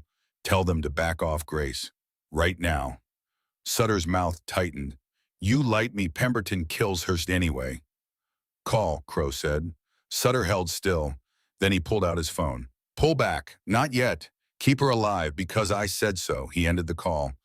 Happy, Crow did not lower the lighter. Tell your men to step back. Sutter flicked two fingers. His men shifted away. Now what hero? We walk, Crow said. Sutter's gaze drifted toward the unit opening. Then his expression changed. Here's what's going to happen, he said. You're bringing what Grace hid to Wren's Rest tonight. Crow's eyes narrowed. Why? Because Pemberton's hosting his charity gala. Cameras, donors, local news. He likes the town watching him look clean, and he wants the mess private. Sutter's voice turned gentle. 9 o'clock, you come alone. You hand it over. Grace keeps breathing. The kid walks away. Crow's lighter flame trembled. And if I don't? Sutter's kindness vanished. Then Grace stops, and the kid goes back to the men who stamped that bird on her wrist. Crow stared at him, then snapped the lighter shut. Crow tucked the hard drive into his pocket instead of handing it over. 9 o'clock, Crow said. Sutter studied him, then stepped aside. Go. Crow reached into Unit 14 and pulled Sadie forward by the hood. They slipped through the fence cut and crossed to the SUV. Behind them, Sutter called out, Shh, don't be late. Crow drove with the headlights off until the storage rows vanished behind trees. He's going to kill her, Sadie whispered. Crow's jaw clenched. Not if we make the world hear him first. He typed fast on the burner. Sutter set Wren's Rest. 9 p.m. Need Nora Fielding ready. Need live drop. Send. Sadie stared at him. So we just walk into his party. Crow kept his eyes on the dark road. We walk in long enough to get Pemberton talking. Then Nora drops it where Pemberton can't reach. The burner buzzed. Boone's reply. Nora ready. Stay dark. In the warm glow of Wren's Rest's lights, Crow parked across the highway behind the dead billboard. The motel looked fixed. New paint. warm lights, clean shrubs. The lot was busy with SUVs and dressed-up locals. A banner snapped in the rain. Pemberton Community Fundraiser. Sadie's stomach turned. That's him. Crow stared at the banner. That's his costume. The burner buzzed. Nora's pulling in. Silver Civic. A silver Civic slid into the diner lot beside them. A woman got out. Hood up, camera bag across her chest, eyes sharp. Nora Fielding, she said, glancing past Crow to Sadie. Her gaze caught the bird mark and tightened. So it's real. Crow showed her one page of the ledger. Names, dates, payments, then shoved it back. We need him on camera. Nora pulled a tiny clip mic from her pocket. This streams, 30 seconds connected, and it auto-drops to the cloud. Crow took it. They won't find it. Nora handed him a spare phone. If you can't talk, tap twice. I record remotely. Crow clipped the mic inside his collar, then pulled his cutoff and tossed it into the back seat. Plain dark shirt underneath. No patch, no name, just a man. He leaned to Sadie's window. You stay hidden with Boone's eyes. If anything goes wrong, you run to Nora's car. Sadie swallowed. Crow, what did you do back then? Crow paused, voice low. I didn't do enough. Then he shut the door and walked toward Wren's Rest through the rain. Near the office, a photographer's flash popped, catching a tall man with silver hair. Smile perfect, eyes cold. Garrett Pemberton. At the entrance, Deputy Sutter stepped into view, watching Crow approach. Sutter's smile widened. Right on time. Sutter stepped close enough that his breath warmed Crow's ear. No friends, no hero moves. You give Pemberton what he wants. You walk out. Crow kept his face blank. Where's Grace? Sutter's smile did not move. Breathing, because I'm in a good mood. A guard patted Crow down, found only a wallet and keys. The mic stayed hidden against his skin. Sutter guided him into the lobby. Warm light, laughter, donation jars. People turned to look. A man like Crow did not belong in their clean picture. Then Pemberton himself turned. His smile held, but his eyes changed. Something private and satisfied. Ah, Pemberton said softly. There you are. Pemberton's smile stayed perfect. He looked at Crow up and down like he was inspecting a tool he had misplaced. I was beginning to think you'd finally learned to stay gone. Pemberton gestured toward a side hallway marked staff only. Let's not do this in front of polite company. They entered a back office, older, darker, a safe bolted to the wall, a desk with paperwork, a monitor showing security camera feeds. Every door. Pemberton closed the door. Sutter stayed inside. 2 guards outside. Pemberton turned, still smiling. You know, it's funny. People love a good redemption story. The drifter who grew a conscience. The biker who did one decent thing. He tilted his head. They'd be so disappointed to learn what actually happened in room 17. Crow's eyes did not flinch. You weren't there. Pemberton's smile did not move. I was everywhere. He tapped the desk. Sit. Crow stayed standing. Show me Grace. Pemberton sighed and held up a phone. A live video feed. Grace on a hospital bed. Pale. Eyes open. A man in scrubs near the IV pole. Pemberton's voice turned syrupy. Wave Grace. The man in scrubs touched Grace's shoulder. Just enough. Grace's hand lifted a few inches, trembling. She did not look like she was being beaten. She looked like she was being managed. Pemberton ended the feed. There, alive. Crow's voice came low. You touch her again and I burn this place down with you inside. Pemberton opened a drawer and slid out a single sheet of paper, a typed statement, a blank line for a signature. A simple acknowledgement, Pemberton said, that you broke into my storage facility, that you assaulted my employees, that you stole property, and that you acted alone. Crow stared at it. So you can arrest me clean? So I can resolve this clean, Pemberton corrected. The town sees justice, the donors keep donating, the motel keeps shining, and Grace keeps breathing. Crow's eyes stayed dead. And Sadie, Pemberton's smile softened. She's not supposed to be here. I was going to let her live small. But you made her loud. Crow's voice stayed controlled. Where is she?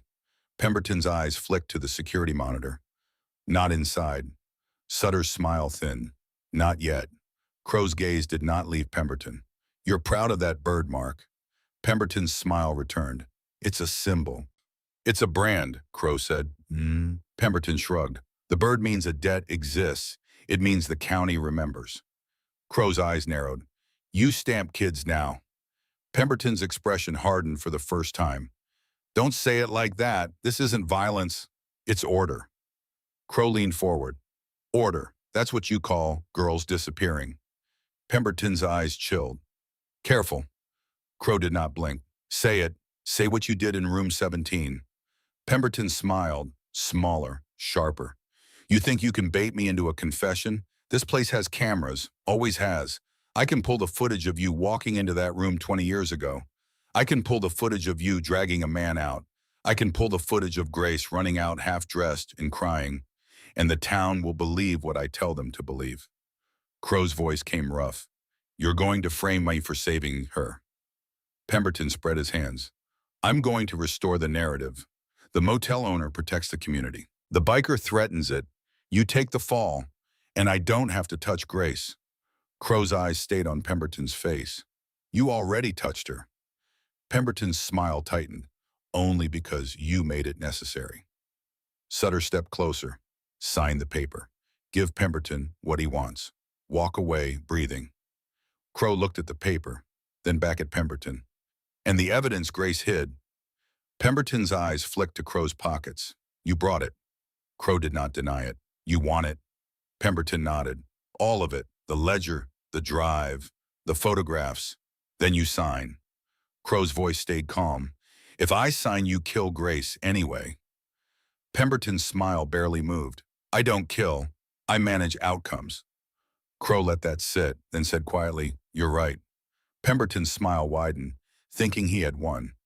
Crow reached into his pocket and pulled out the small hard drive. He set it on the desk. I'll sign. Pemberton's smile warmed. Good. Crow put his hand over the paper. But first, one thing. You're not in a position to negotiate. Crow did not look away. You like being clean. You like being admired. So tell me something. Why keep the motel at all? If you're so respectable, why keep a place like Wren's Rest? Pemberton chuckled. Because it's a landmark. It's a trap, Crow said. Crow kept his eyes on Pemberton. You keep it because it reminds people who owns them. Pemberton's gaze narrowed. You think you know me. Crow's voice stayed low. I know you need it. You need room 17 because it's where the county learned to obey. For the first time, Pemberton's mask slipped enough for something ugly to show through. Not rage, pride. You know what the problem with people like you is, he asked softly. You mistake your disgust for power. Pemberton continued, voice quiet, controlled. Wren's Rest is a system, a pressure valve. It's a place where bad decisions become manageable. It keeps the rest of the county clean. Crow's eyes did not move. So when Grace tried to leave, Pemberton cut him off, still smiling. Grace tried to steal from the system. She was a kid, Crow said. Pemberton shrugged. She was property in motion. Crow's throat tightened. The mic under his collar felt like it was burning. Pemberton tapped the desk. Now sign. Crow picked up the pen. He lowered the pen tip to the paper. Then he stopped. You said you manage outcomes. Pemberton's smile tightened. Yes. Crow's voice stayed calm. Then manage this. Call your man at the hospital. Put Grace on speaker. Right now, I want to hear her breathe while I sign. Sutter stiffened. No. Pemberton held Crow's gaze, then smiled. Fine. If it helps you comply. He tapped a contact and put it on speaker. The line rang twice. A man answered. Yeah. How's our patient? A pause, then Grace's breathing came through the speaker. Thin, rough, but there. Crow did not move. Tell her to speak. Pemberton's smile hardened. Grace doesn't get to speak. Crow's eyes lifted. Then you do. Pemberton's gaze sharpened. Excuse me. Tell your man what to do if she refuses again. Say it plainly. Pemberton stared at Crow. Understanding flickered. Too late, Crow said. Say it. For one heartbeat, the room went dead quiet except for Grace's breathing. Then Pemberton spoke into the phone, voice low and crisp. If she won't cooperate, stop the drip. Slow her down. Make it look natural. Sutter's eyes widened, like even he had not expected Pemberton to say it that clean. Outside in the silver Civic, Nora Fielding sat hunched over her phone. The audio levels danced with Pemberton's voice. Clear enough. Clean enough. Her hands shook as she hit a button. It's uploading, she whispered. Sadie sat low in the back seat, shaking. Every word Pemberton said hit her like a slap. Nora did not look away from the screen. This is him. This is the county talking. Sadie's hand drifted to her wrist, to the birthmark. Back in the office, Pemberton realized what he had done. His gaze snapped to Crow's collar, 1 millimeter too late, and his face changed for the first time into something real. What did you bring in here? Pemberton whispered. Sutter lunged forward, grabbing at Crow's shirt. Crow slammed his forearm into Sutter's throat and drove him back into the wall. The hard drive skittered off the desk. Pemberton's hands shot toward a drawer. Crow kicked the desk chair into him. Pemberton stumbled. Crow snatched the hard drive off the floor. Outside the office, the guards reacted. Boots, shouting. Sutter clawed at his neck. Get him! Oh. Pemberton's phone was still on speaker. Grace's breathing was still there. Then a new voice cut in. Urgent. Sir, something's happening. Someone's in the room. Pemberton's eyes went wide, and through the speaker, Grace made a small broken sound. Half breath, half cry. Right before the call went dead, Crow hit the hallway. He did not run straight toward the lobby.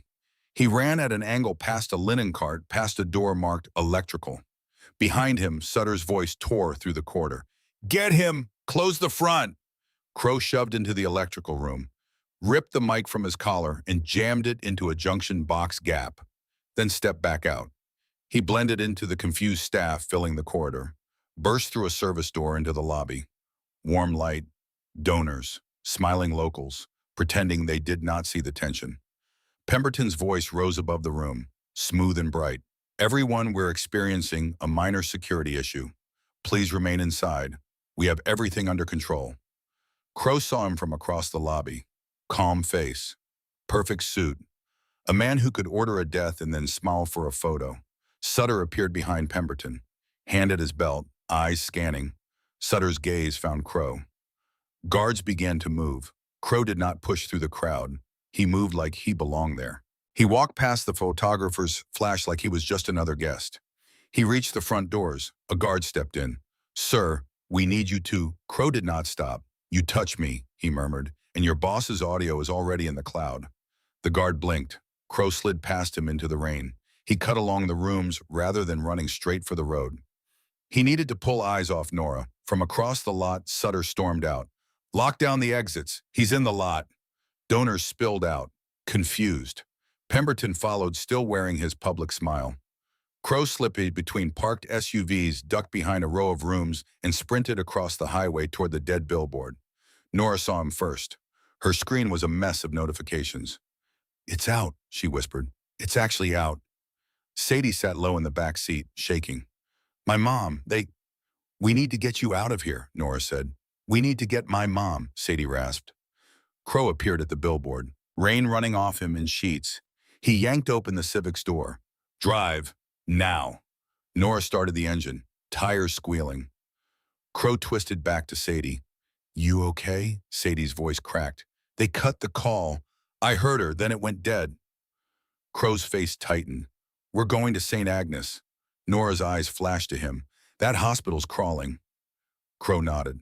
That's why we don't go inside. Sadie choked. Then how do we force them to bring her out?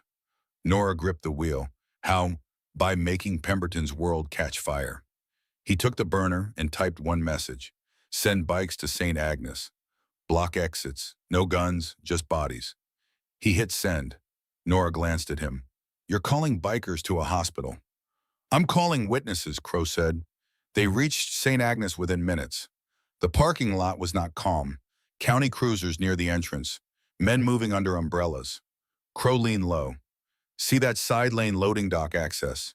That's where they'll move her. Nora pulled into a small lot across from the hospital. Crow watched. 30 seconds. A minute. Then through the gap between two buildings, a stretcher appeared in the side lane. Sadie's lungs locked. Mom? Grace was on it.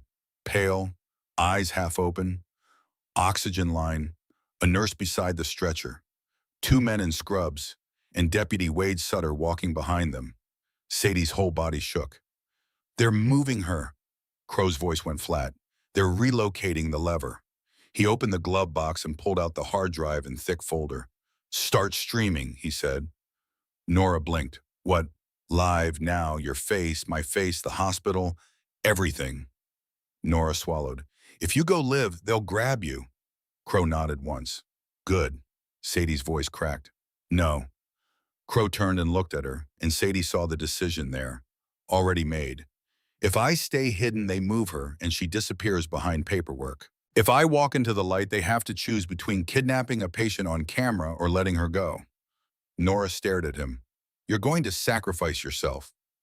Crow's eyes went distant. Already did. 20 years ago. Sadie shook her head. You don't even know me. Crow's voice softened just a hair. I know your mom. Nora lifted her phone, thumb trembling, hit go live. Listen, she said. My name is Nora Fielding. We are outside St. Agnes Hospital in Dry Creek County. If anything happens to us, this is being recorded and uploaded. Crow pushed his door open. Cold rain hit his face. He stepped out. Plain shirt soaked instantly, hands visible. Nora's camera followed him. Sadie pressed her face to the back window. Crow walked toward the side lane. Sutter saw him. His posture changed. The men in scrubs stiffened. Sutter moved to intercept. You got a death wish. Crow lifted his chin so the camera caught Sutter's face. I've got witnesses. Sutter's eyes flickered to Nora's phone, to the stream icon. You can't be here. Step away from the patient. Crow did not move. We're taking her back inside, Sutter lied. Crow's eyes went to the men in scrubs. You're not hospital staff, he said loud enough for the mic. You're his. One of the scrub men flinched. Crow looked at Grace. Grace's eyes found him, weak but aware. Her lips parted. Sadie, Grace rasped. Sadie could not stay in the car. She could not sit behind the glass while her mother called her name on a stretcher in the rain. Crow had told her to stay. Boone had told her to stay. Everyone had told her to stay. Sadie opened the door. The rain hit her face and she did not care. She walked toward the side lane. Hood up, birdmark burning under her sleeve. Nora's camera caught her immediately. Sutter saw her. Surprise first, then calculation. Sadie reached the stretcher. She looked down at her mother. Mom, Sadie said. Her voice did not shake. For the first time all night, her voice did not shake. I'm here. Grace reached up. Sadie took her hand. The IV line trembled between them. Sutter's voice came sharp. Miss Hollis, you need to step away from the patient. Sadie did not look at him. She looked at Nora's camera. She looked at the little red dot that meant the world was watching. Then Sadie pulled up her sleeve. The bird mark, dark and crisp on her wrist. She held it up to the camera. My name is Sadie Hollis, she said. Voice clear, voice strong. The voice of a girl who had been running all night and finally stopped. I am 16 years old. This mark was put on me tonight by men who work for Garrett Pemberton. They kidnapped me. They branded me. And now they are trying to move my mother out of this hospital so no one can find her. The words hit the live stream like a match hitting gasoline. Nora's phone lit up, comments flooding. Shares multiplying. Sutter's face went white. Crow stood behind Sadie like a wall, not speaking, not moving, letting the girl take the stage that belonged to her. Sadie continued. She did not scream. She did not cry. She spoke the way her mother had taught her without ever teaching her. Clearly, factually, like a record of everything they did. Garrett Pemberton owns the Wren's Rest Motor Lodge. 20 years ago, he tried to make my mother disappear. This man stopped it. Tonight, Pemberton ordered his men to stop my mother's medication and make it look natural. We have the recording. It's already online and you can hear it yourself. She paused. Let the rain fill the silence.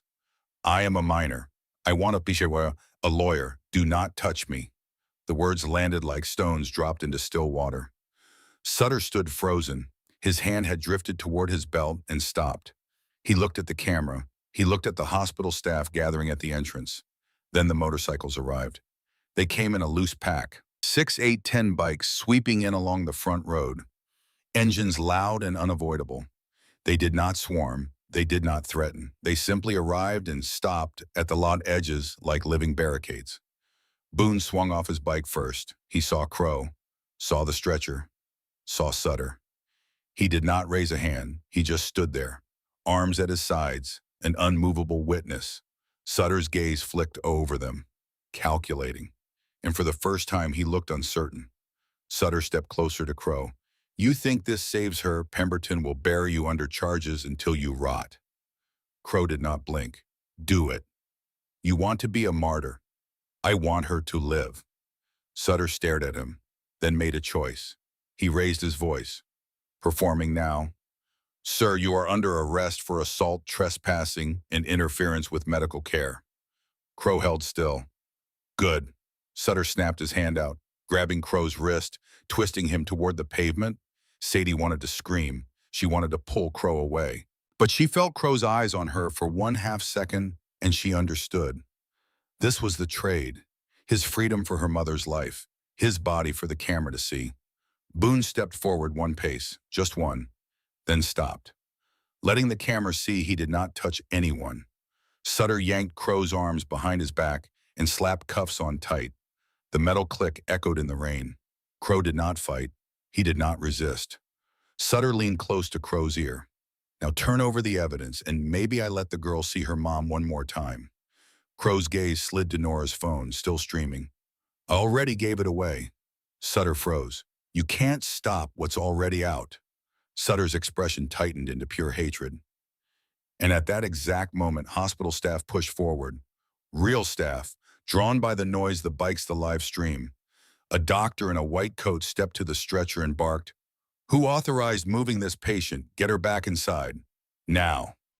The nurse grabbed the rail and began rolling Grace back toward the doors, away from Sutter's men. Sutter turned sharply. "Stop!" The doctor's voice cut through him. "Deputy, step away from my patient." Sutter hesitated. He looked at the camera, at the bikes, at the watching civilians. He stepped back. Grace was wheeled toward the entrance, disappearing into the hospital light. Sadie's vision blurred with tears, relief so sharp it felt like pain. Crow watched her go, still in cuffs, rain running down his face. Sutter yanked him toward the cruiser. "You think this is over? Pemberton will crush you." Crow's voice stayed calm. "Then let him try." Sutter shoved him into the back seat and slammed the door. Inside the cruiser, through the wet glass, Crow found Sadie's eyes one last time across the lot. He did not mouth words. He just looked at her. Steady, like he was memorizing her face so he could carry it wherever they took him. Then the cruiser pulled forward into the rain. Sadie watched until the taillights disappeared. Nora ended the stream only when the signal started to stutter from overload. "They can't shove this back in the box," Nora muttered. Boone watched the hospital doors. Bikes idled in a loose ring. Sadie wiped her face. "What happens now?" Boone's eyes were steady. "Pemberton's attorney is already inside. They're going to try to control the story. Call Crow a criminal. Call your mom a confused patient. Call you an endangered minor being manipulated." Sadie's jaw tightened. "And Crow," Boone's voice went quiet. "He knew what he was doing. He walked into the light so your mom could walk out of it." Nora touched Sadie's arm. "We need to get the rest of the evidence into federal hands. The audio is devastating, but a good lawyer will argue context. We need the original." Sadie looked at her. "The original what?" Nora's gaze was sharp. "Your mother mentioned a tape. Room 17. Pemberton's voice. Sutter's voice. 20 years ago." Sadie remembered. Grace had whispered it in the hospital room. First State Bank, Dry Creek, Box 26. "There's a tape," Sadie said slowly, "an audio recording from that night. My mom hid it in a safety deposit box." Nora's eyes widened. "Where?" Sadie hesitated. She remembered what had happened the last time she said too much. She remembered Sutter's hungry smile when she mentioned the bank in the hallway hours ago. She remembered the lesson that had cost her a mark on her wrist. "Not here," Sadie said, "not out loud." Nora looked at her with something that might have been respect. Smart girl.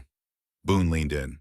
Whatever you're planning, you do it in daylight, with cameras, and with a lawyer. Sadie nodded. Then she turned toward the hospital doors. The nurse burst out, scanning the lot. She spotted Sadie and ran toward the Civic. Sadie, your mom is asking for you. Sadie walked inside. Grace's room was quiet now. No Sutter, no men in county jackets. Just monitors beeping and the soft hiss of oxygen. A doctor stood near the door, arms crossed, looking like a man who had just fought a bureaucratic war and won. Grace's eyes found Sadie the moment she walked in.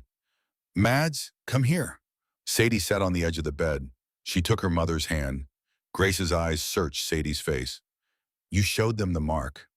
Sadie nodded. On camera. Grace closed her eyes. A tear slid out. When she opened them, her expression was fierce and tender at the same time. You are braver than I ever was. Sadie's throat tightened. You survived 20 years. That's braver. Grace squeezed her hand. Listen to me. They arrested him. I know. They'll charge him with everything they can find. Anything to bury the real story. Sadie nodded. I know. Grace's voice dropped. The tape is the only thing that can free him. It proves what Pemberton did that night. It proves what Sutter covered up.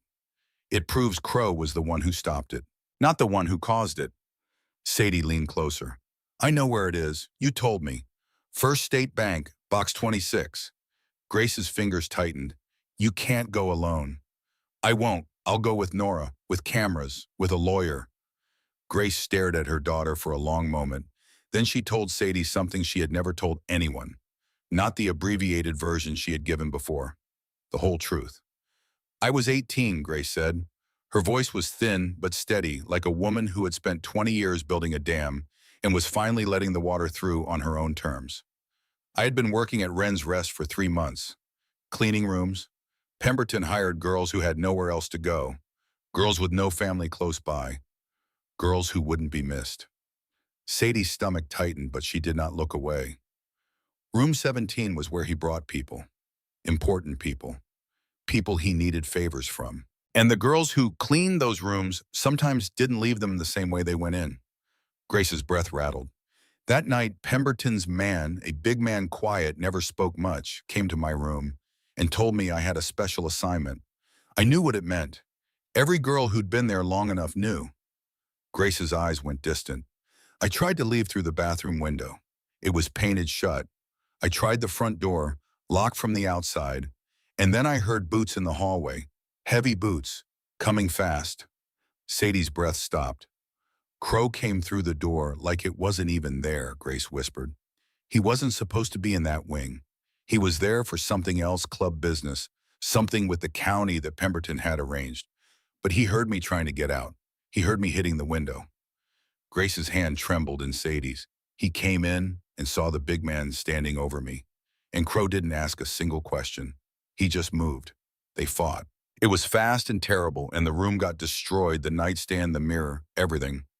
And the big man fell wrong, hit his head on the bathroom door frame, and he didn't get back up. Sadie felt her own tears falling, but she did not wipe them. Pemberton's people came running. They saw the body. They saw me. They saw Crow. And Crow looked at me. I will never forget his face, Sadie. And he said 3 words. She wasn't here. He told them he'd come in alone, that it was a fight between him and the other man. Club business gone bad. He gave them a story that kept me out of it. Grace's voice fractured. They let him go because Pemberton didn't want police in his motel, but Pemberton never forgave him. Not for the death, for making Pemberton look weak, for proving someone could walk into his kingdom and break the rules. Sadie's voice came hoarse. So he's been carrying that for 20 years. Grace nodded, tears sliding. And Pemberton has been waiting 20 years to settle the score. Sadie stared at her mother's face, at the lines that 20 years of hiding had carved there, at the eyes that were fierce and guilty and loving all at once. I had a tape recorder in my pocket, Grace said. A little one, the kind you buy at a drugstore. I'd been carrying it for weeks because I knew something bad would happen eventually, and I kept it running that whole night. Pemberton's voice giving the order. Sutter's voice confirming the cover-up afterward. Everything. Sadie squeezed her mother's hand. And you hid it. In a safety deposit box, under the name Maris Cole, First State Bank, Box 26. The second key is in the lining of my blue purse. Top shelf of the closet at home. Grace pulled Sadie's hand closer. If they offer you a deal, if they tell you they'll free him, if you give them the tape, you don't take it. Sadie shook her head, terrified. But Grace tightened her grip. You don't. Because they'll take everything and still keep him. Pemberton keeps what he wins. You make it impossible to keep him by putting the tape in federal hands. Sadie swallowed.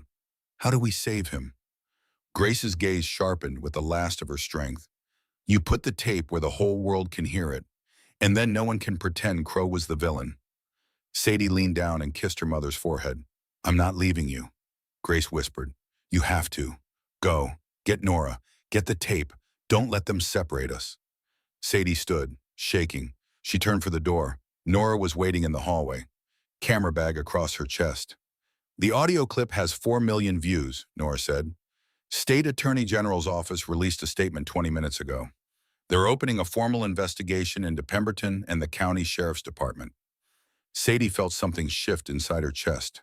Not relief, not triumph, something quieter. Something that felt like the first deep breath after being underwater for too long. And Crow, Sadie asked. Nora's expression was careful.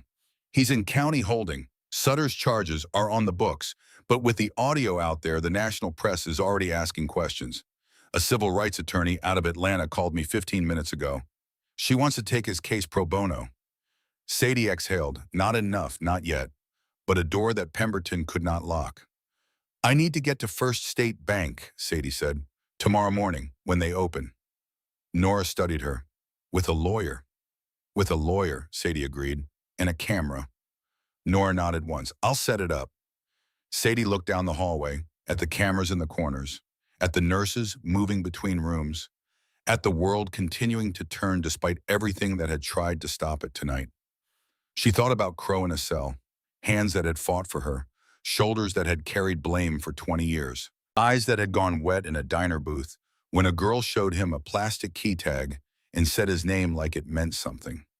She thought about her mother, a woman who had been 18 years old in a motel room, who had hidden a tape in her clothing while the world pretended she did not exist, who had spent 2 decades running and raised a daughter who turned out to be the one thing Pemberton could not buy, could not brand, and could not silence. And Sadie thought about herself, 16, standing in a hospital hallway at 3 in the morning, bird mark on her wrist, evidence in a bank vault, a reporter at her shoulder, a lawyer on the way. She was not the girl who had stepped off a Greyhound bus 9 hours ago. That girl had been carrying a line her mother taught her. This girl was writing her own. Tomorrow she would walk into First State Bank with Nora Fielding and a camera and a court order. She would open Box 26. She would take the tape that Grace Hollis had hidden there 20 years ago, and she would put it into hands that Garrett Pemberton could not reach. Not because someone told her to, because she chose to. The hallway was quiet. The rain had stopped. Through the window at the end of the corridor, the first gray light of dawn was pressing against the horizon like the world was trying to start over. Sadie pulled her hood down. Let the camera see her face. Let them all see. Then she walked toward the light.